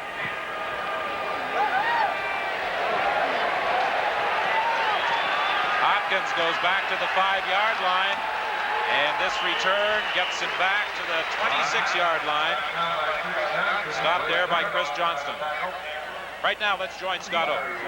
Don, I'm with Matt Dunnigan here on the sidelines. Matt, by the look of the wrap on your wrist, you're not going to play again tonight. It looks a lot worse than it is. I smashed my hand on top of Harold Hallman's helmet when I threw a long ball to Brian, and it was short there, and we got an interference call, and I tried to throw a couple balls after that, and I just wasn't getting it where I wanted it to go. And they decided it was best to put some ice on it and let Damon go, because we know he can do the job. Can this injury keep you out for a while? You're worried about the next game? I don't think so. I can play right now, but they just don't want me to play. Okay, thanks, man. Appreciate it. Over the middle to Gary Allen. Allen, who has some speed himself, out to the 49-yard line. Stopped there by middle linebacker Danny Bass. That was a good job. The backs sit in the backfield, and all they do is release underneath, and they crisscross. Petrus goes one, and underneath comes Allen.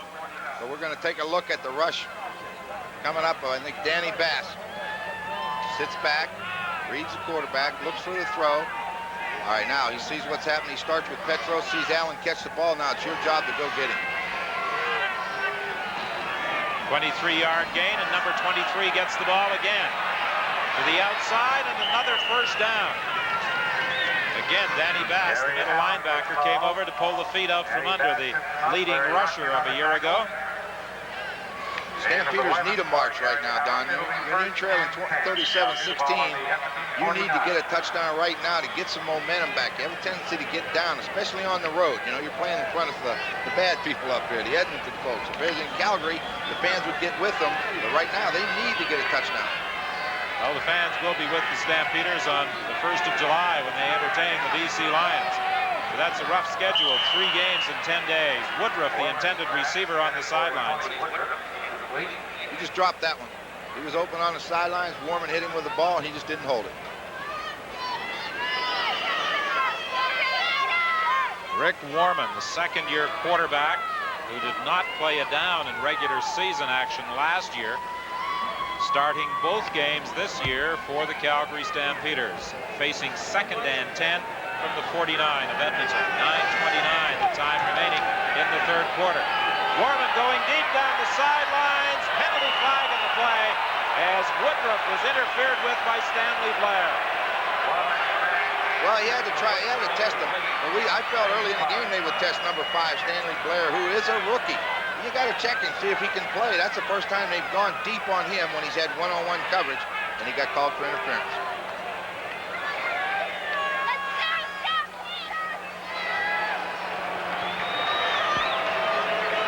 Defensive pass interference, but the ball was uncatchable.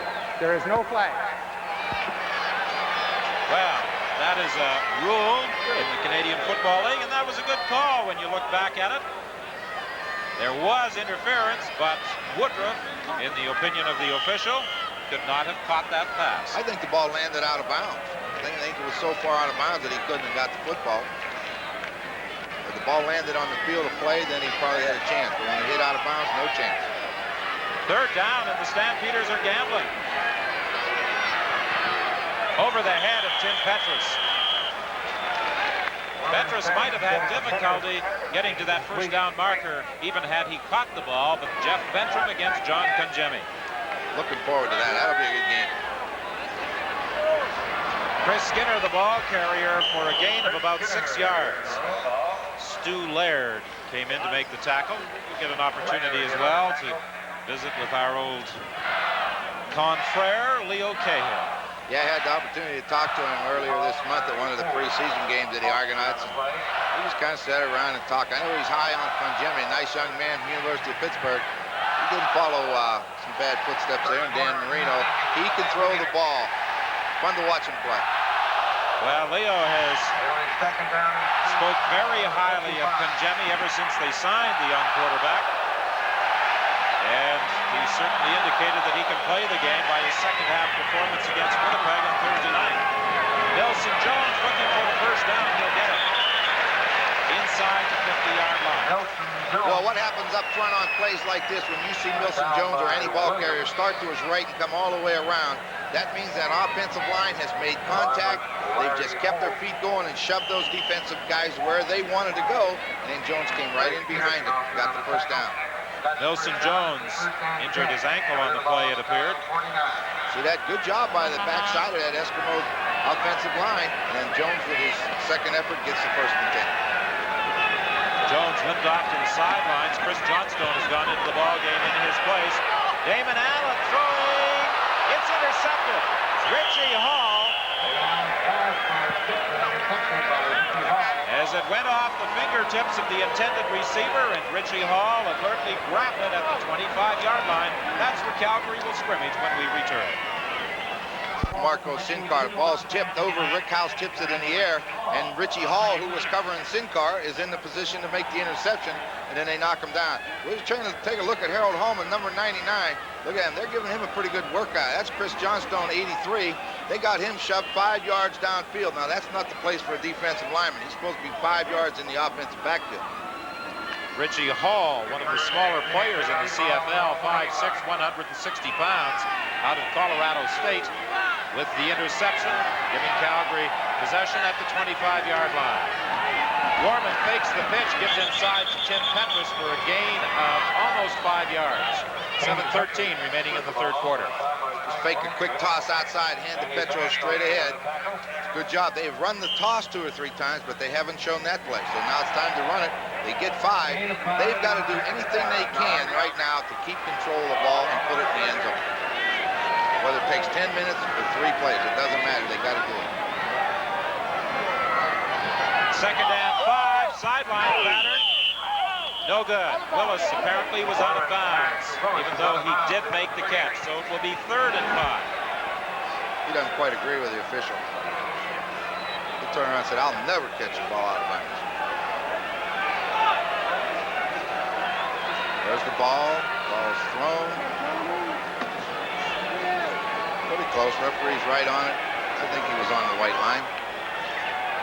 Willis was willing to share his counsel with the official, but the official didn't see any need for unsolicited advice. That's right.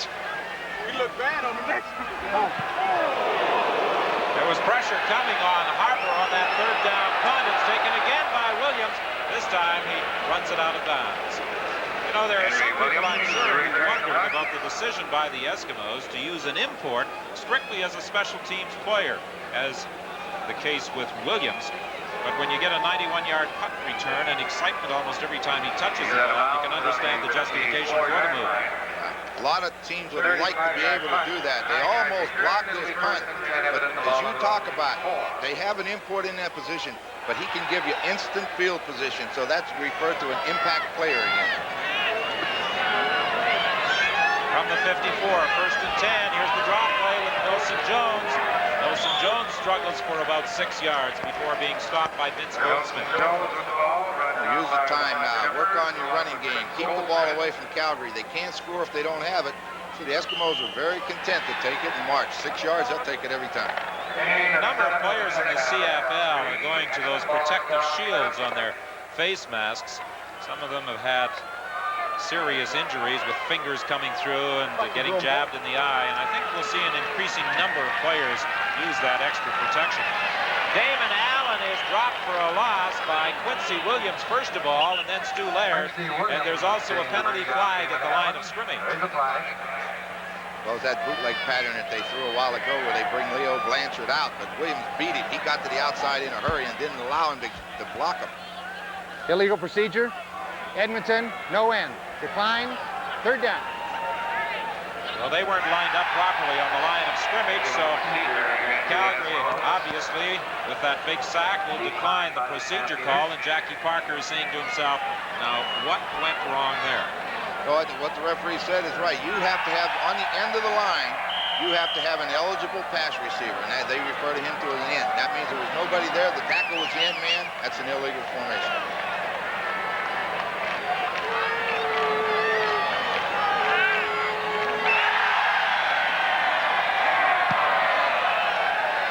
Dixon's kick will go out of bounds at the 21 or 22-yard line. Yeah, you were talking about those protective shields, Don. I think we're going to see a lot of them. You know, those fingers in the eye, you know, they can be serious. Why not wear them? And keep the protection. I don't see anything wrong with it. I think it's a good idea. Rick Johnson, who last year was the all-star quarterback in the Canadian Football League after playing 11 games in 1985, 6'2", 200 pounds. Has designs on a movie career. He'd like to get into the acting profession. Yeah. Gary Allen doing some bobbing and weaving after taking that throw from Rick Warman, looking for additional yard. He just stopped about a yard, maybe 2 yards short of a first down. Yeah, the Eskimos are content now. First down, they sit back deep in the zone, force them to throw the ball underneath to Allen. Now we're into that second down short yardage situation again that the Eskimos have run, or Calgary's run twice at Stuart Hill, and twice he's shut them down. Let's see where they go this time. 37-16 is the score. Edmonton leading with 4:34 left in the third quarter. Gary Allen with a hole, trying to get to the outside. He needed one more block, and he could have gone all the way. Good job up front. Right guard Rob Smith and the center John Coughlin along with Kerry Yelarenko right straight ahead, right over top. Here they come. 54 is the guard. Good read by Allen. Good job by the center especially. Now, as you said, he needed that block right there to get clear. It's first and 10 for the Calgary Stampeders from the 45-yard line. Deep down the sidelines, incomplete. It was intended for Larry Willis. Again, he is protesting to the official that he was interfered with. He's going to get a penalty. You bet. He pushed the official. Can't do that. Push the official. It should throw him out of the game. Reacting to the fact there was no flag when he thought there should have been. And that official talking, Brian Donnelly was a defensive back. He knows the rules. He's got to, I think you throw him right out of the ball game anytime you touch an official.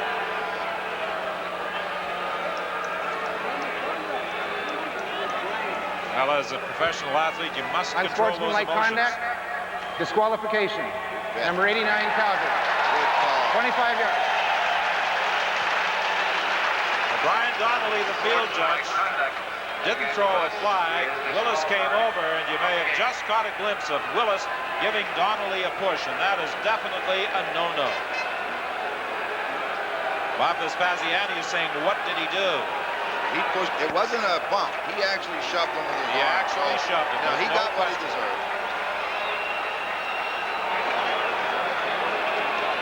And that's a big penalty, taking the ball back to the 20-yard line. So Marshall Toner will come into the ball game, but it's a long walk to the locker room. In any sport, you can't touch the official. Well, let's see what happened over there. Stampeders. He's got inside position. Defensive back's got a good position on him. I don't think that's interference. That's good defense. I don't think he had any room for complaint. Now he quickly gets up. He runs over to the official, and will we see it here? Nope. Not quite. Just after that, he pushed him. What I like, they didn't hesitate. You know, you can't afford to hesitate. They made the call, throw him out of the game, get him out of here. And you've got to do that. That's what the rules are there for. The injured Eskimo player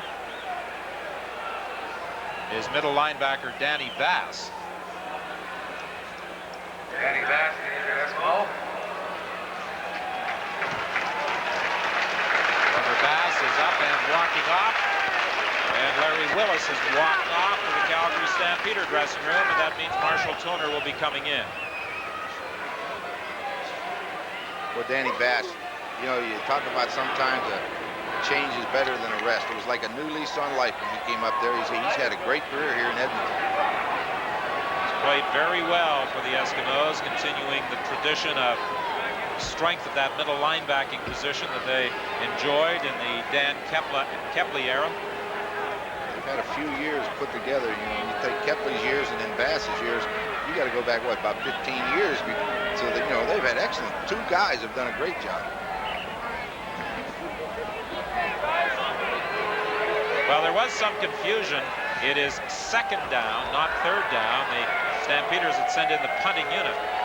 It is second down, The down box had already been rolled. I think they should have went right ahead and kicked it. I mean, I look out there and see a 2nd and 35. Edmonton's going to be sitting deep. They're going to let you complete one underneath and see what happens.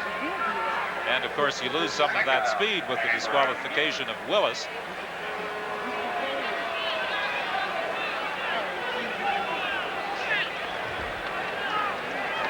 Marshall Toner has to play wide receiver.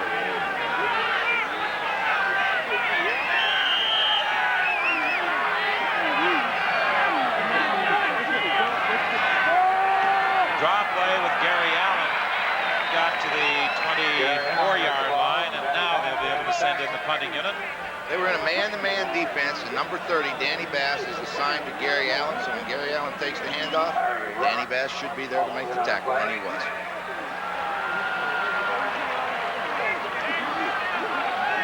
.340 is the time remaining in the third quarter. 37-16, the Edmonton Eskimos leading Calgary. A big play in the third quarter, the 91-yard punt return by Henry Williams. And Williams will field it again at the 38. Careful. Look out. Look at that speed, huh? He's gone again.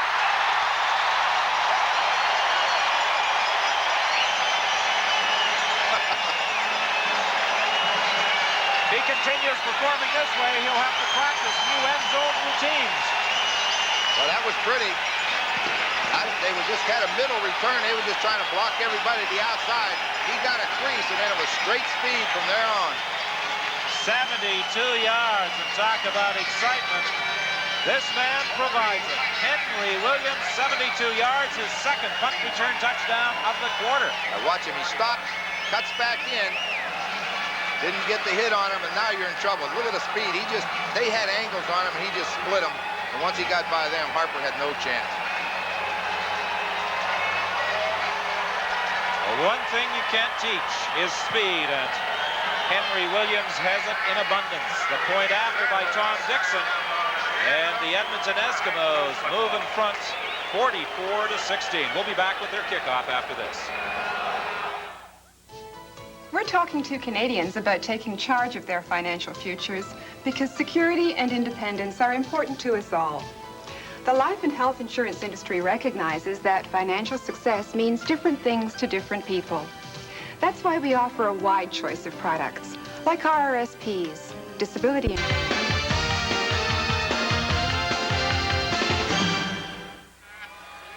Well, I'm a little disappointed in Henry Williams. After 91 yards on a punt return, he does a somersault. After 72 yards, you'd think he'd have enough energy to do another somersault. He said not going to waste them all in one game. All right, see that? He's happy. He ought to be happy. That's good running. Henry Williams breaking it open here in the third quarter with two brilliant punt returns. Ron Hopkins from the 12-yard line runs into a wall at the 34. The initial contact made by Mike Balkovic with help from Mike McLean, a 22-yard run back. Not a bad average he's got right here, 45.8 on 4 returns. That will, I'm sure, earn him some rewards. Perhaps even selection as our Canada Least player of the game. He certainly has broke it open. He'd like to have a guy do that for him right now. Just catch a pass and run about 80 yards for him. He needs something to get this team going. I wouldn't be surprised with the score 44-16 in Edmonton's favor that we might see Rick Johnson, simply to give Johnson some action under fire and no reflection on the play of Rick Warman. No, that's right, Don. If Johnson's healthy and, you're thinking of using him in the near future, it wouldn't be a bad idea because there's no substitute for a quarterback to play when the guns are firing. That means the defense is coming after him. Get back in that pocket, set up, throw the football, because in practice, they're not going to hit you. But when he steps on this field, they will. So maybe we'll see him in the fourth quarter. But as you say, Warman's just, two punt returns. He can't do anything about that. He's moved the club pretty well, but we may see Johnson. It's 2nd and 10. The ball just shy of the 35-yard line. Warman slipped as he was attempting to set up, still gets the pass away, and Tony Woodruff is finally wrestled out of bounds. They drove him back about 5 or 6 yards, but his forward progress prior to being pushed back was enough for a first down. I don't know whether he saw, they blitzed the halfback from down at the bottom, and they get him, and they rolled away from him. Now, I don't know if he saw that or play was called, but that's great because if that, as we said, he's unblocked. If you roll away from him, you have a chance to throw, and he did. Good job. 2:04 remaining in the third quarter. It's 1st and 10 Calgary. They are at their 47.5-yard line. Dangerous throw. It's a good thing it was low because Harding was coming up against Woodruff looking for a possible interception. You better put some zip on that ball if you're throwing that wide out pattern. Yeah, they went in his own defense that time, and they brought Junior Robinson, the safety man, clear over the top. So the number 4, Greg Harding, knew he had help deep, so he just sat up there. And you're right, you better zing it out there, because otherwise Harding will be going the other way with one. Bay replacing Petrus as Petrus adjusts his helmet on that Calgary bench. 2nd and 10. Warman throwing over the middle out of the hands of Emmanuel Tolbert. It will be 3rd and 10. They came after him, 2nd down, long yardage. They blitzed him. So they've held pretty true to form early in the game. They played zone 1st down, blitz on 2nd down situations. He threw where he should. He had single coverage on the backside. He just didn't hit it. 1:30 the time remaining in the third quarter, and there's a buzz of anticipation among this Commonwealth Stadium crowd as Henry Williams gets set for this 3rd down punt by Len Harper. Harper wisely kicks it away from him. Tom Richards will let it bounce, pick it up, and no opportunity on the sidelines for a return as he had no room in which to work.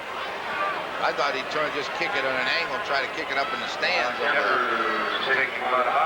3-yard return by Richards after that 39-yard kick. 34-yard punt, 2-yard return, 1st and 10 after the ball at their own 30.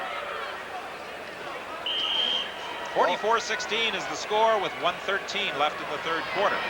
Opening game of the year with a 44-16 lead. This is great for the Eskimos from a standpoint, and now they can actually work on things that they're hard to work on in practice. You get them under game conditions. Nelson Jones gets that opening.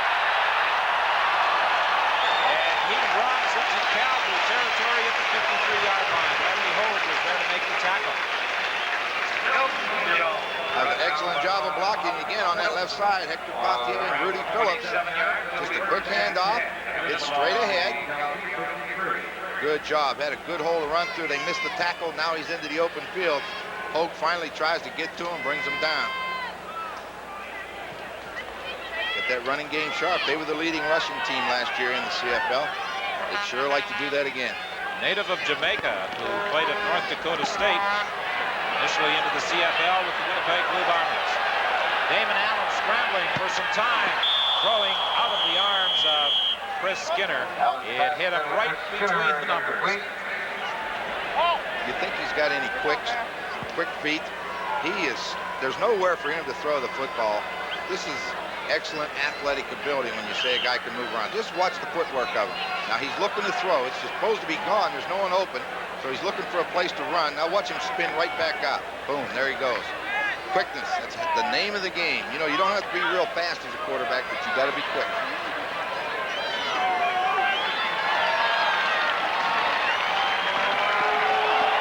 This one is intercepted by Richie Hall.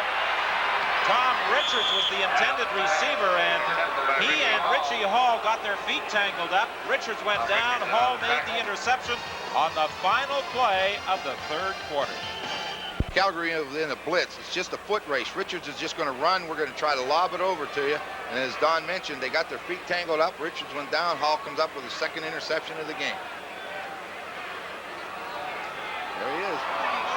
Last year, 8 interceptions, led the Calgary Stampeders. He also had 4 sacks. He's 5'6", 160 pounds. Okay, let's go, Ben. What's he doing blitzing?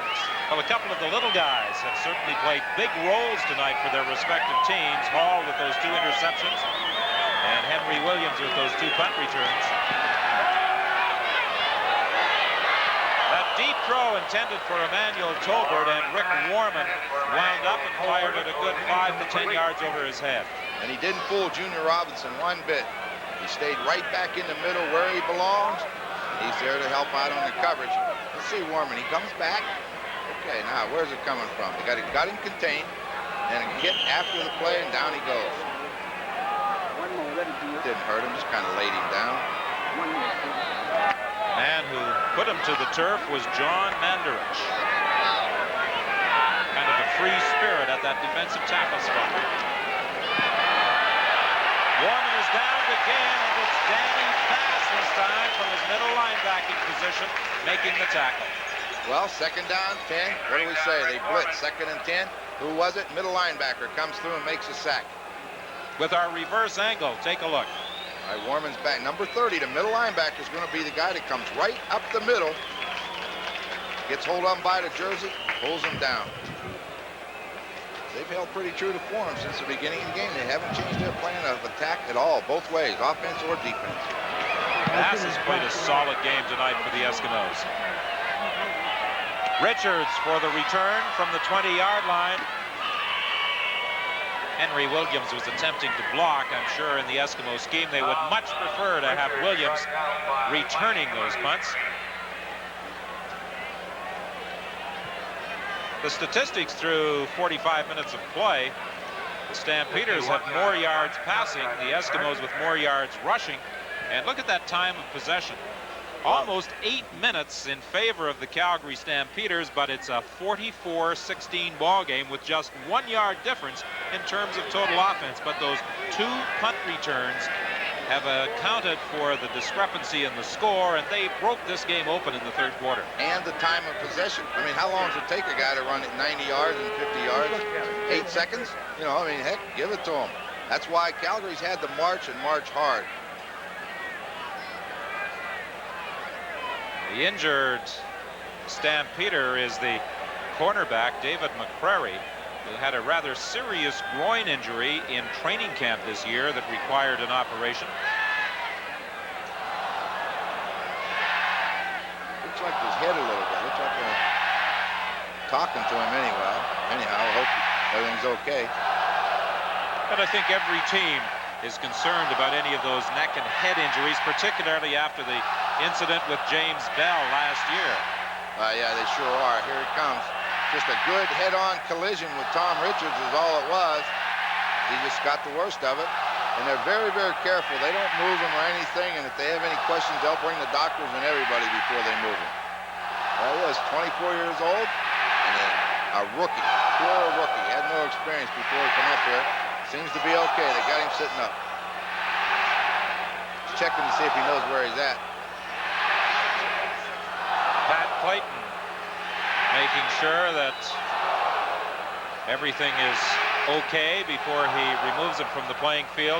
Further to James Bell, he's getting around with the aid of crutches. He has made quite a remarkable recovery after that very unfortunate accident in Vancouver. We'll talk about Bell in a minute. There's my old buddy Bob Poley. Broke his left wrist the other day against Saskatchewan. Talking to Coach Vespasiani today, because of Poley's pain threshold, he thinks he might be ready to go in the next game after that cast and everything has a chance to sit. Knowing Poley, he wants to play, and he's the leader on that ball club. But with James Bell, that's great to see. You know, it's one of those situations you don't like to see happen, but he's shown remarkable ability to bounce back. Allen is disappointed with that throw. It was low, intended for Brian Kelly. It will be 2nd and 10. Yeah, he just laughed a little bit. He knows he's doing low. You can afford to laugh when you're leading 44-16 playing in the fourth quarter. That's right. That's why you work hard to get the lead so you can enjoy yourself in the fourth quarter. Not to make excuses for the Stampeders, but they played last Sunday, and they've got another game coming up on Wednesday, and this is the first game of the year for the Eskimos. Oh, good move. Hallman came bursting through on Allen. Allen got away, fumbles the football. It's still loose. Calgary will cover it. How about? So the Stampeders take over with Eugene Beliveau recovering that Allen fumble.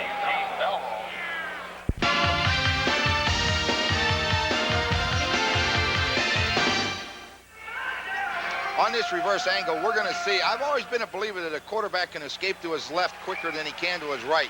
And we saw right there, Harold Hallman had a bead on Damon Allen, and all of a sudden, Allen just wheeled away from him. And I've always thought Tom Clements was as good as an escape artist to his left that I've seen. Too bad Allen fumbled the football, but what we wanted to talk about was the ability to escape a rusher to your left. When you go to your right, you look at the guy, and then he freezes, so he's under control. But as we saw, Hallman wasn't prepared to stop. He couldn't. An interesting point. Calgary, 1st and 10. The ball is at the 35-yard line.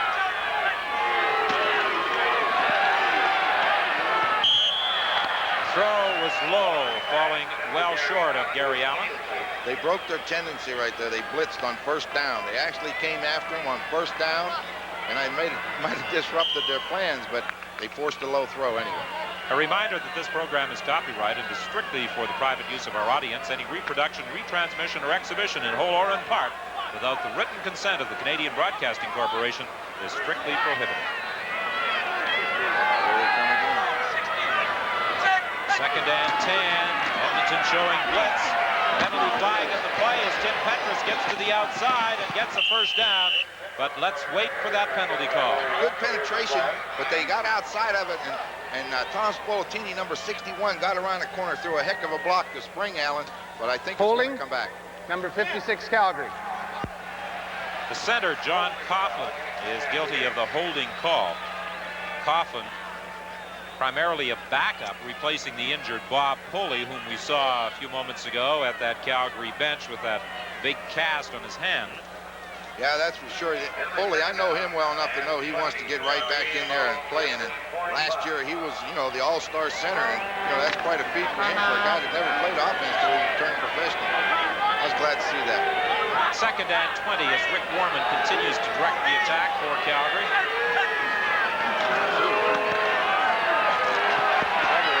Good block. Warman throwing deep for Marshall Toner. Toner fell near the goal line. He was looking back to the official, but I believe he tripped himself.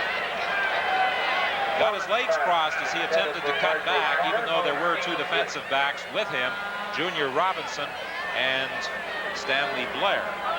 Yeah, when Warman scrambled to his right, he threw the ball to the right side. Toner tried to turn. So he turns around right here and he trips. He slips or something, but he goes down on his own. It's overthrowing everybody. So now it's 3rd and 20, and they're going to go after it. Let's see if the Eskimos should just sit back here and see what happens. Warman having a little trouble with his footing. Underthrows the intended receiver, Emmanuel Tolbert. Warman has slipped a couple of times in attempting to set up tonight, and he very nearly went down there as he was trying to get ready to throw the football. Yeah, I know that feeling when you look up there and see yourself trailing by 28 points in the 4th quarter, but here he comes. He's got time because Edmonton's really not blitzing. Now he tried to escape and he tripped over his own feet. Got a good block. Romano says, I'll just hold him down here for you. And then he threw it in the dirt. So the Eskimos take over again. Not a bad decision by the rookie Romano to keep a guy like Stuart Hill pinned to the ground. That's right, Stan. He's your man, so wherever he goes, you're responsible for him. I think you'll see the Eskimos keep the ball on the ground quite a bit over the final 11:28 of this ball game. Richie Hall stopping Chris Skinner. Well, you know what you do, Don? In practice, you can't get enough practice with your running game because you don't want to beat your guys up. You don't want them up there smacking each other around. They have to be ready to play on game day. So with this big lead that they have, they can actually work on that running game in game situation, and that's ideal for a coach.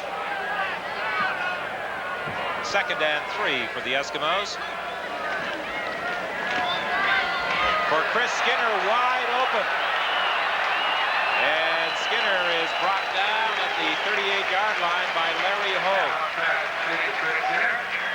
When things are going right, they go right. Send Skinner out in the flat, and all of a sudden he's by himself. There's not a white jersey near him.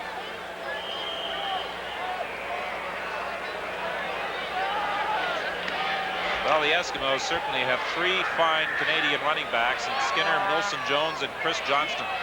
That Johnston's a big guy. He's 6'3". This is Skinner again, 3 consecutive plays. He pitches it back to Damon Allen, and Allen gets a block and is heading for the end zone.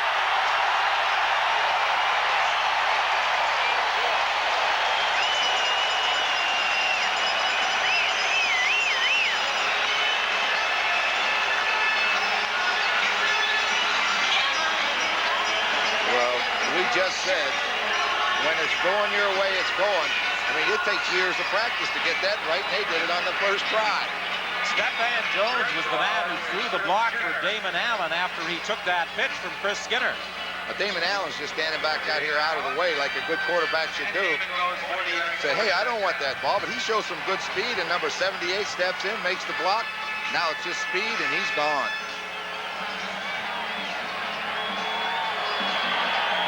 The point after by Tom Dixon makes it a 51-16 game.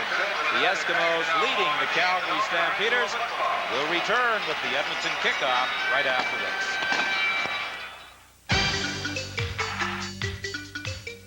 I'm John Kangemi, rookie quarterback for the Toronto Argonauts. Our new look offense hopes to give the Saskatchewan defense a rough ride on Saturday, July 4th on CBC Network. Watch us.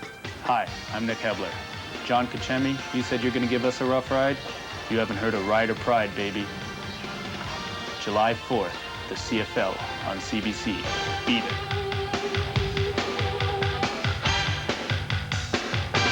Commonwealth Stadium in Edmonton, where the cause of the Calgary Stampeders, who trail the Eskimos now 51-16, has not been helped by the loss of starting cornerback David McCrary. He was injured in a face-first collision with Tom Richards early in the quarter.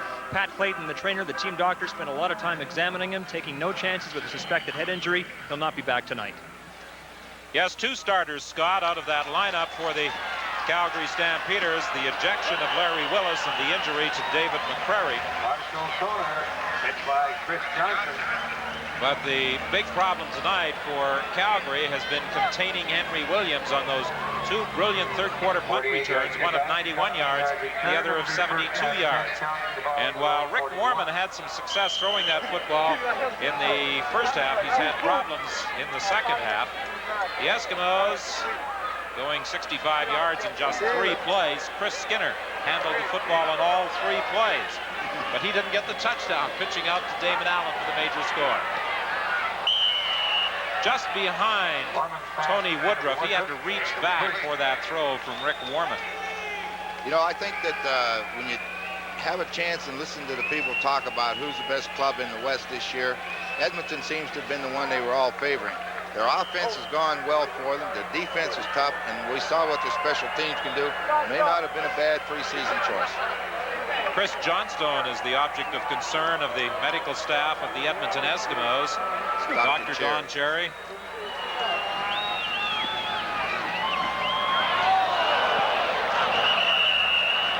Woodruff, the intended receiver again, as Rick Warman has really been taking some lumps in the second half of this ball game, hit there by Mike McLean. Rick, you're going to have days like this.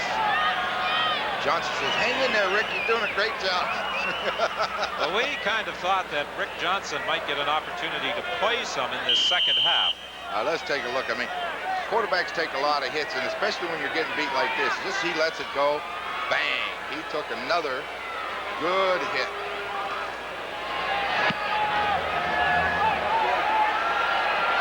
Williams has got the ball again. Don't tell me he's going to make move.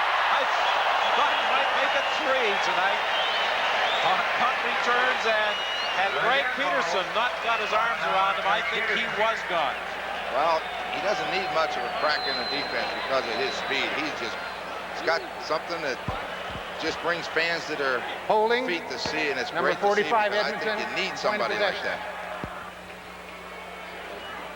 Well, that punt return would have been wiped out anyway because of a holding call against the Edmonton Eskimos. That 20-yard run back goes for naught as the yardage is marched off back to the 18-yard line. What excitement he has generated tonight at Commonwealth Stadium. 5'8", 165-pound Henry Williams, and I'd like to be around when they're measuring at 5'8". Yeah, I do too. I'd like to be there. I get a kick out of that. That's okay, though. He's 6'4" the way he's played tonight.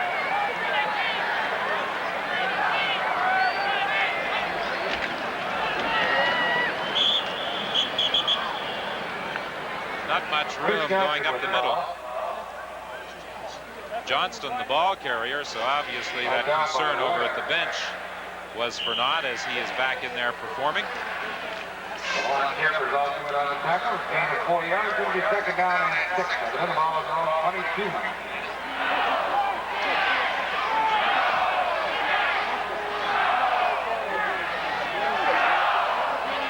Gain of 4. It's second and 6 for Edmonton.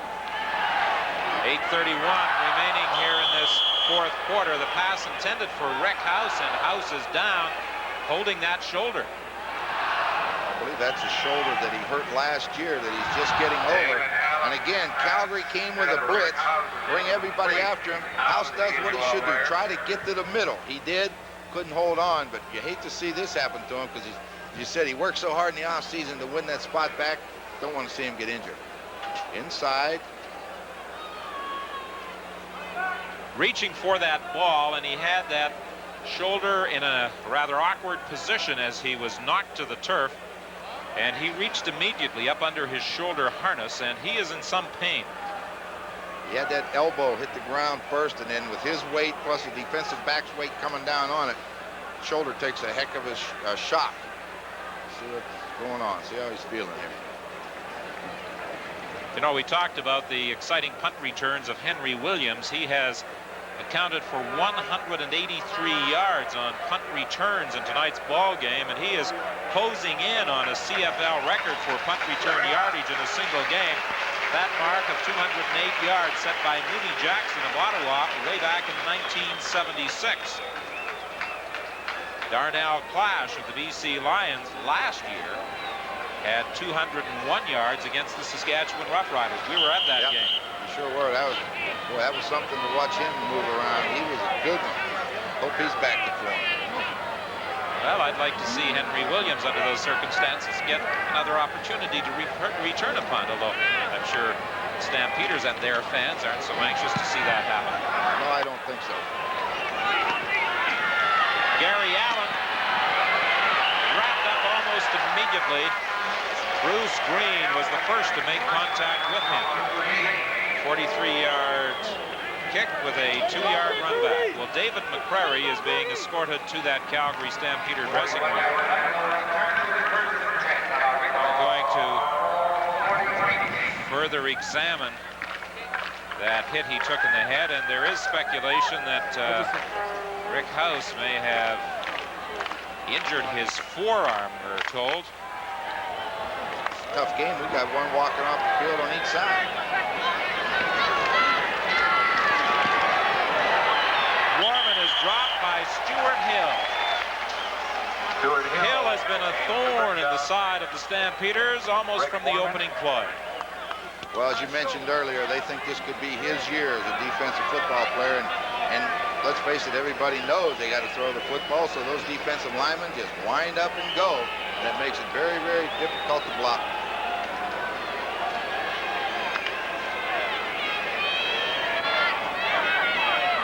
Here comes Hill at the bottom of the screen. He gets outside of Romano. Finally, Warman looks like he's going to get away, but he doesn't quite make it. Back to the live action, and for Gary Allen, there's just no room. They attempt to run that middle, but despite losing his helmet, Tom Tuine is in there to make the stop. Well, we talked about that front four, the Eskimo. That's a big, big group up there. Tuine is at 265. And the lightest guy up there is Stuart Hill, and he's been a one-man wrecking crew. He's only 230. And if you're thinking about CFL records further to the performance of Henry Williams, Dickie Harris of Montreal during his career had 5 punt returns for touchdowns. Williams now has 3, 2 of them tonight, 1 last year. I think he's going to get another shot at it. He'll field another one back at the 10-yard line. Look out! Oh! He took on the punter, Glenn Harper. If he had attempted to dance past him, I think he might have gone. 6:25 is the time left. 36-yard return by Henry Williams enables him to etch his name into the CFL record book. He has 219 punt return yards for the game, surpassing the league record of 208 set by Moody Jackson of Ottawa in 1976. I'm hitting them same Well, his average down there was 45. It's only 36 now.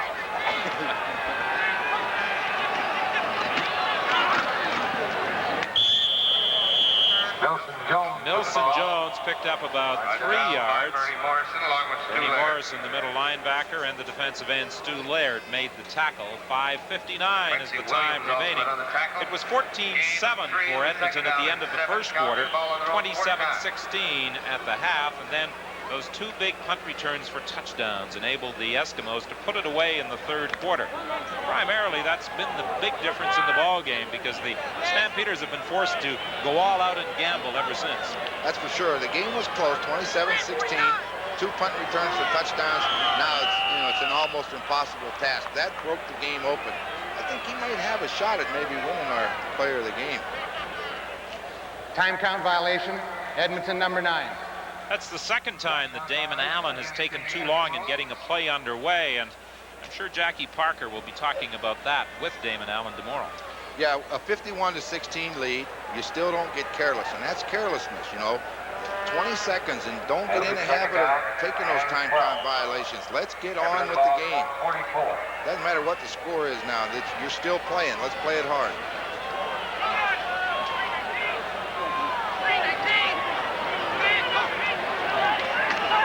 Second and 12. Allen is intercepted by Bernie Morrison, the middle linebacker, who had great position on Tom Richards. He stepped right in front of him and took the ball away. Just dropped straight back, and the receiver curled in. Morris stepped in front of him. Following the game, we will be selecting the Canada Lease MVP. Canada Lease, a Canadian company with international reach, providing leadership in the world of high technology financing.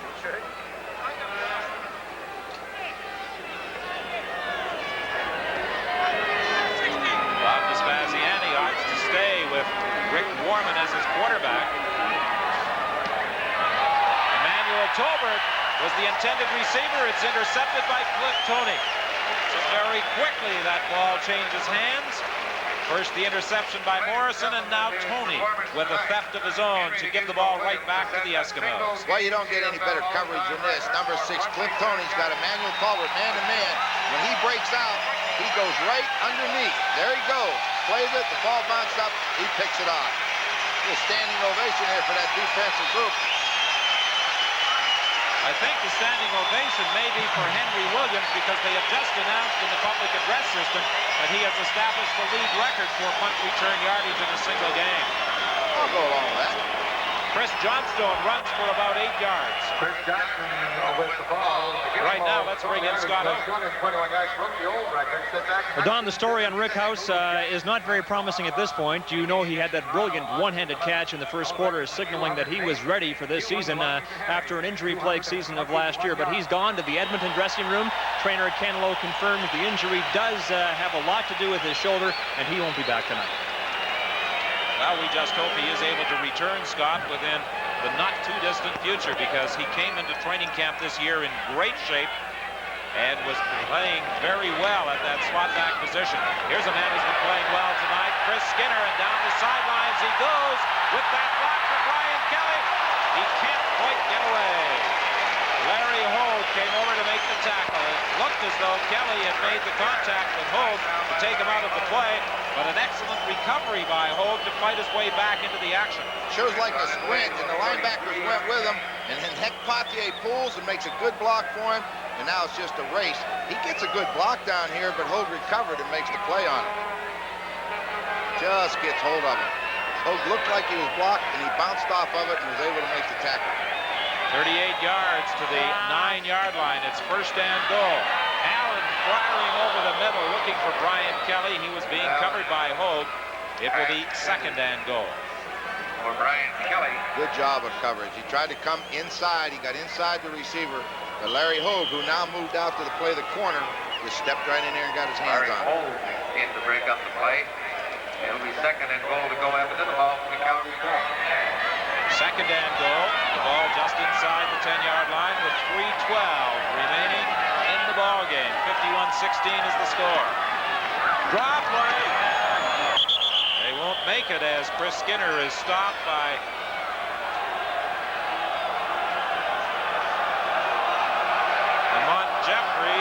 Jeffers and Mike Emery, and I'm just looking down at the Edmonton bench. The fans suggesting that they leave the offensive unit in there, but the field goal unit has been sent on by Jackie Parker. And with 3 minutes remaining in the ball game, the Edmonton Eskimos are threatening to add to their 51-16 advantage. You're watching the CFL on CBC. Those line up in field goal formation, and if you're wondering, the most points the Eskimos have ever scored in one game is 62. That was against Montreal back in 1980. This field goal by Tom Dixon makes it 54-16.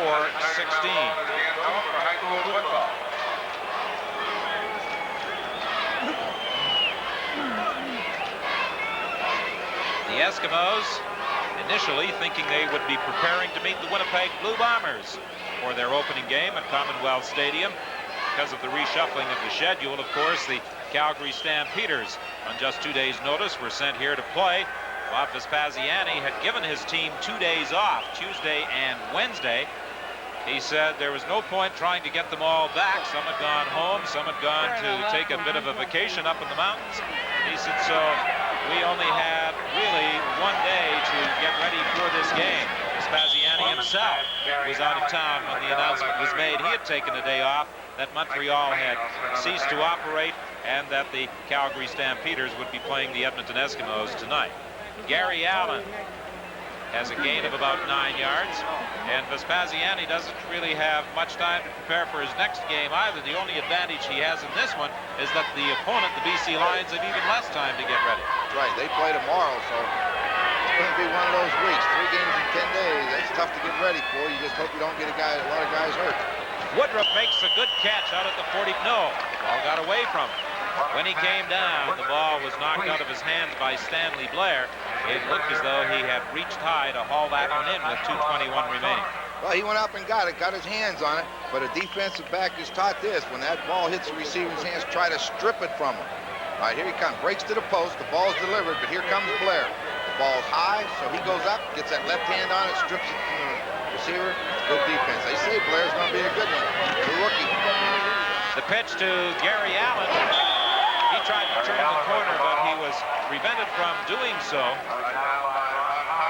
as Ron Howard came up from his cornerback position. And there's also a penalty flag on the play. The Eskimos have thoroughly dominated the Stampeders in regular season play. Objectionable conduct, Calgary number 23. After the play, it'll be Calgary first down, 10 yards back. Gary Allen guilty of the objectionable conduct.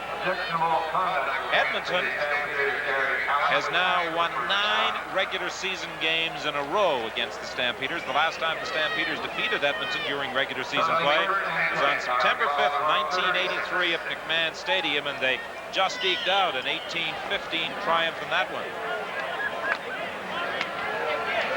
You have to go all the way back to 1980, the last time that Calgary won a game here at Commonwealth Stadium. Draw play with Gary Allen, and Gary Allen runs into some traffic out at the 42-yard line. 54-16 is the score with 2:06 remaining. The Edmonton Eskimos play their next game next Sunday, a week tomorrow, against the Hamilton Tiger Cats in Hamilton. A busy horse racing schedule tomorrow on CBC television. The Breeders' Sprint, the Nassau Stakes, the Canadian Oaks from Woodbine, and the Ascot Gold Cup. Ernie Afghanis, Jim Bannon, and Terry Lively will be on hand at Woodbine Racetrack. An exciting day of horse racing coverage on CBC television.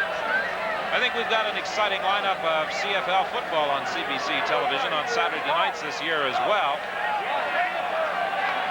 This one a wild scoring affair dominated by the punt returns of Henry Williams. And the fans react as Calgary goes into punt formation because Williams gets another opportunity to add to his single game record. 219 yards already. You ought to run over and catch it anyway. Richards is going to field it at the 17-yard line. And And he's stopped by Bernie Morrison. I thought we'd hear a lot of boos go up when they didn't kick him the football. An 11-yard return for Tom Richards. You talk about instant field position. Donnell Clash in the last few years has provided it for the British Columbia Lions. And it appears as though Henry Williams is going to do the same thing for the Edmonton Eskimos in this 1987 season.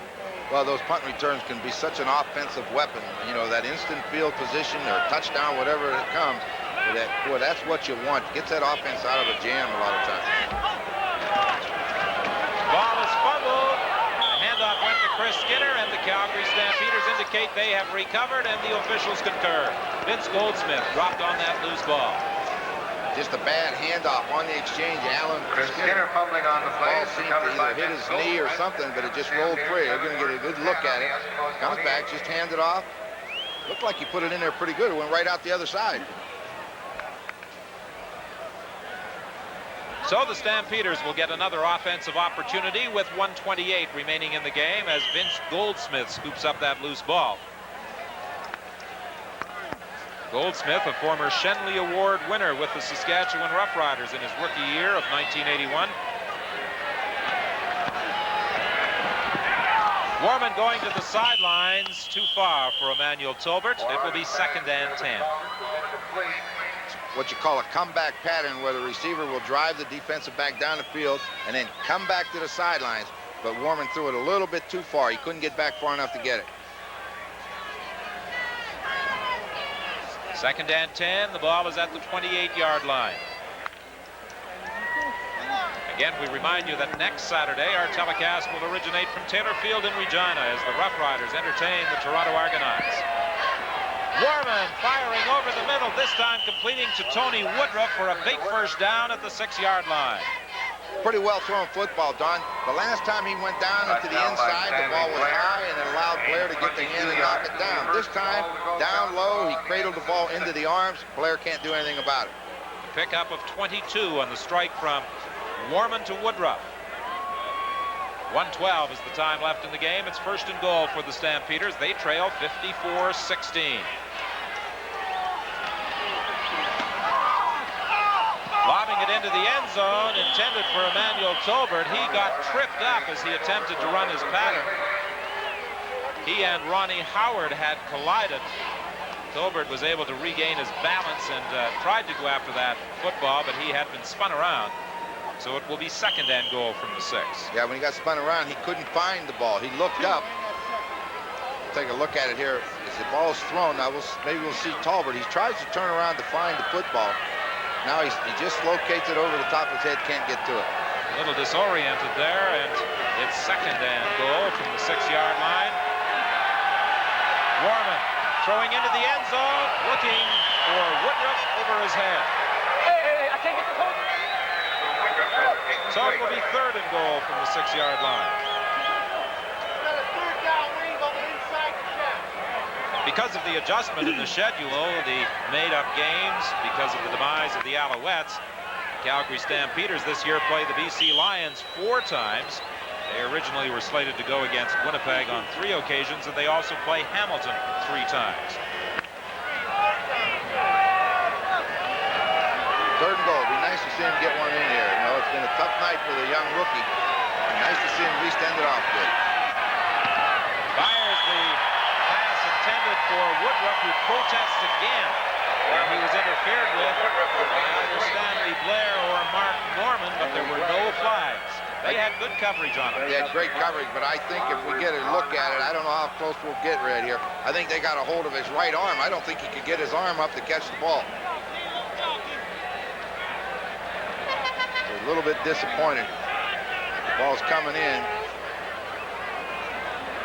Actually, I think Blair may have got a hand in there to deflect that pass away. Blair's pretty quick. When the ball's in the air, he reacts well. Defensive back, once that ball's in the air, he has got to make up ground and make it up in a hurry. He got there. Well, there were people who believed that the Eskimos may have had some problems in their secondary, and when they took Steve Benjamin in that dispersal draft from the Montreal Alouettes, that in the minds of some, I'm sure, confirmed that feeling. But the way the Eskimo defensive backs have performed tonight, they don't seem to have too many problems back there. Sure enough, they shut them down in the second half. 16 points, and since then it's been all Edmonton. So, they've played a pretty good football game tonight. Got down by It will be 2nd and 8 with 39 seconds. Damon Allen, who was charged with 2 time count violations earlier, is going to use up as much time as possible in these final seconds to put this one away with an Eskimo victory.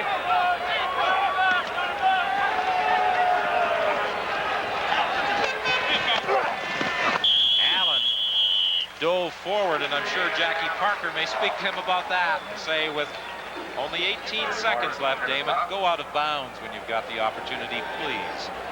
That is a little scary, when you got to look up at the scoreboard and see that big of a lead, and then all of a sudden you see that. You see him laughing on the sidelines. You can bet Parker said something, and everybody just started laughing. Like Jack said last year, though, I remember him talking about Dunnigan and Allen and they're running. He says he doesn't want to change their style of play, so fine, let him go. Well, Damon Allen did get that first down, and Damon Allen now lets that clock run out as the Edmonton Eskimos open with their first victory of the year, an impressive 54-16 triumph over the Calgary Stampeders. Our post-game show after this. Gentlemen, here are tonight's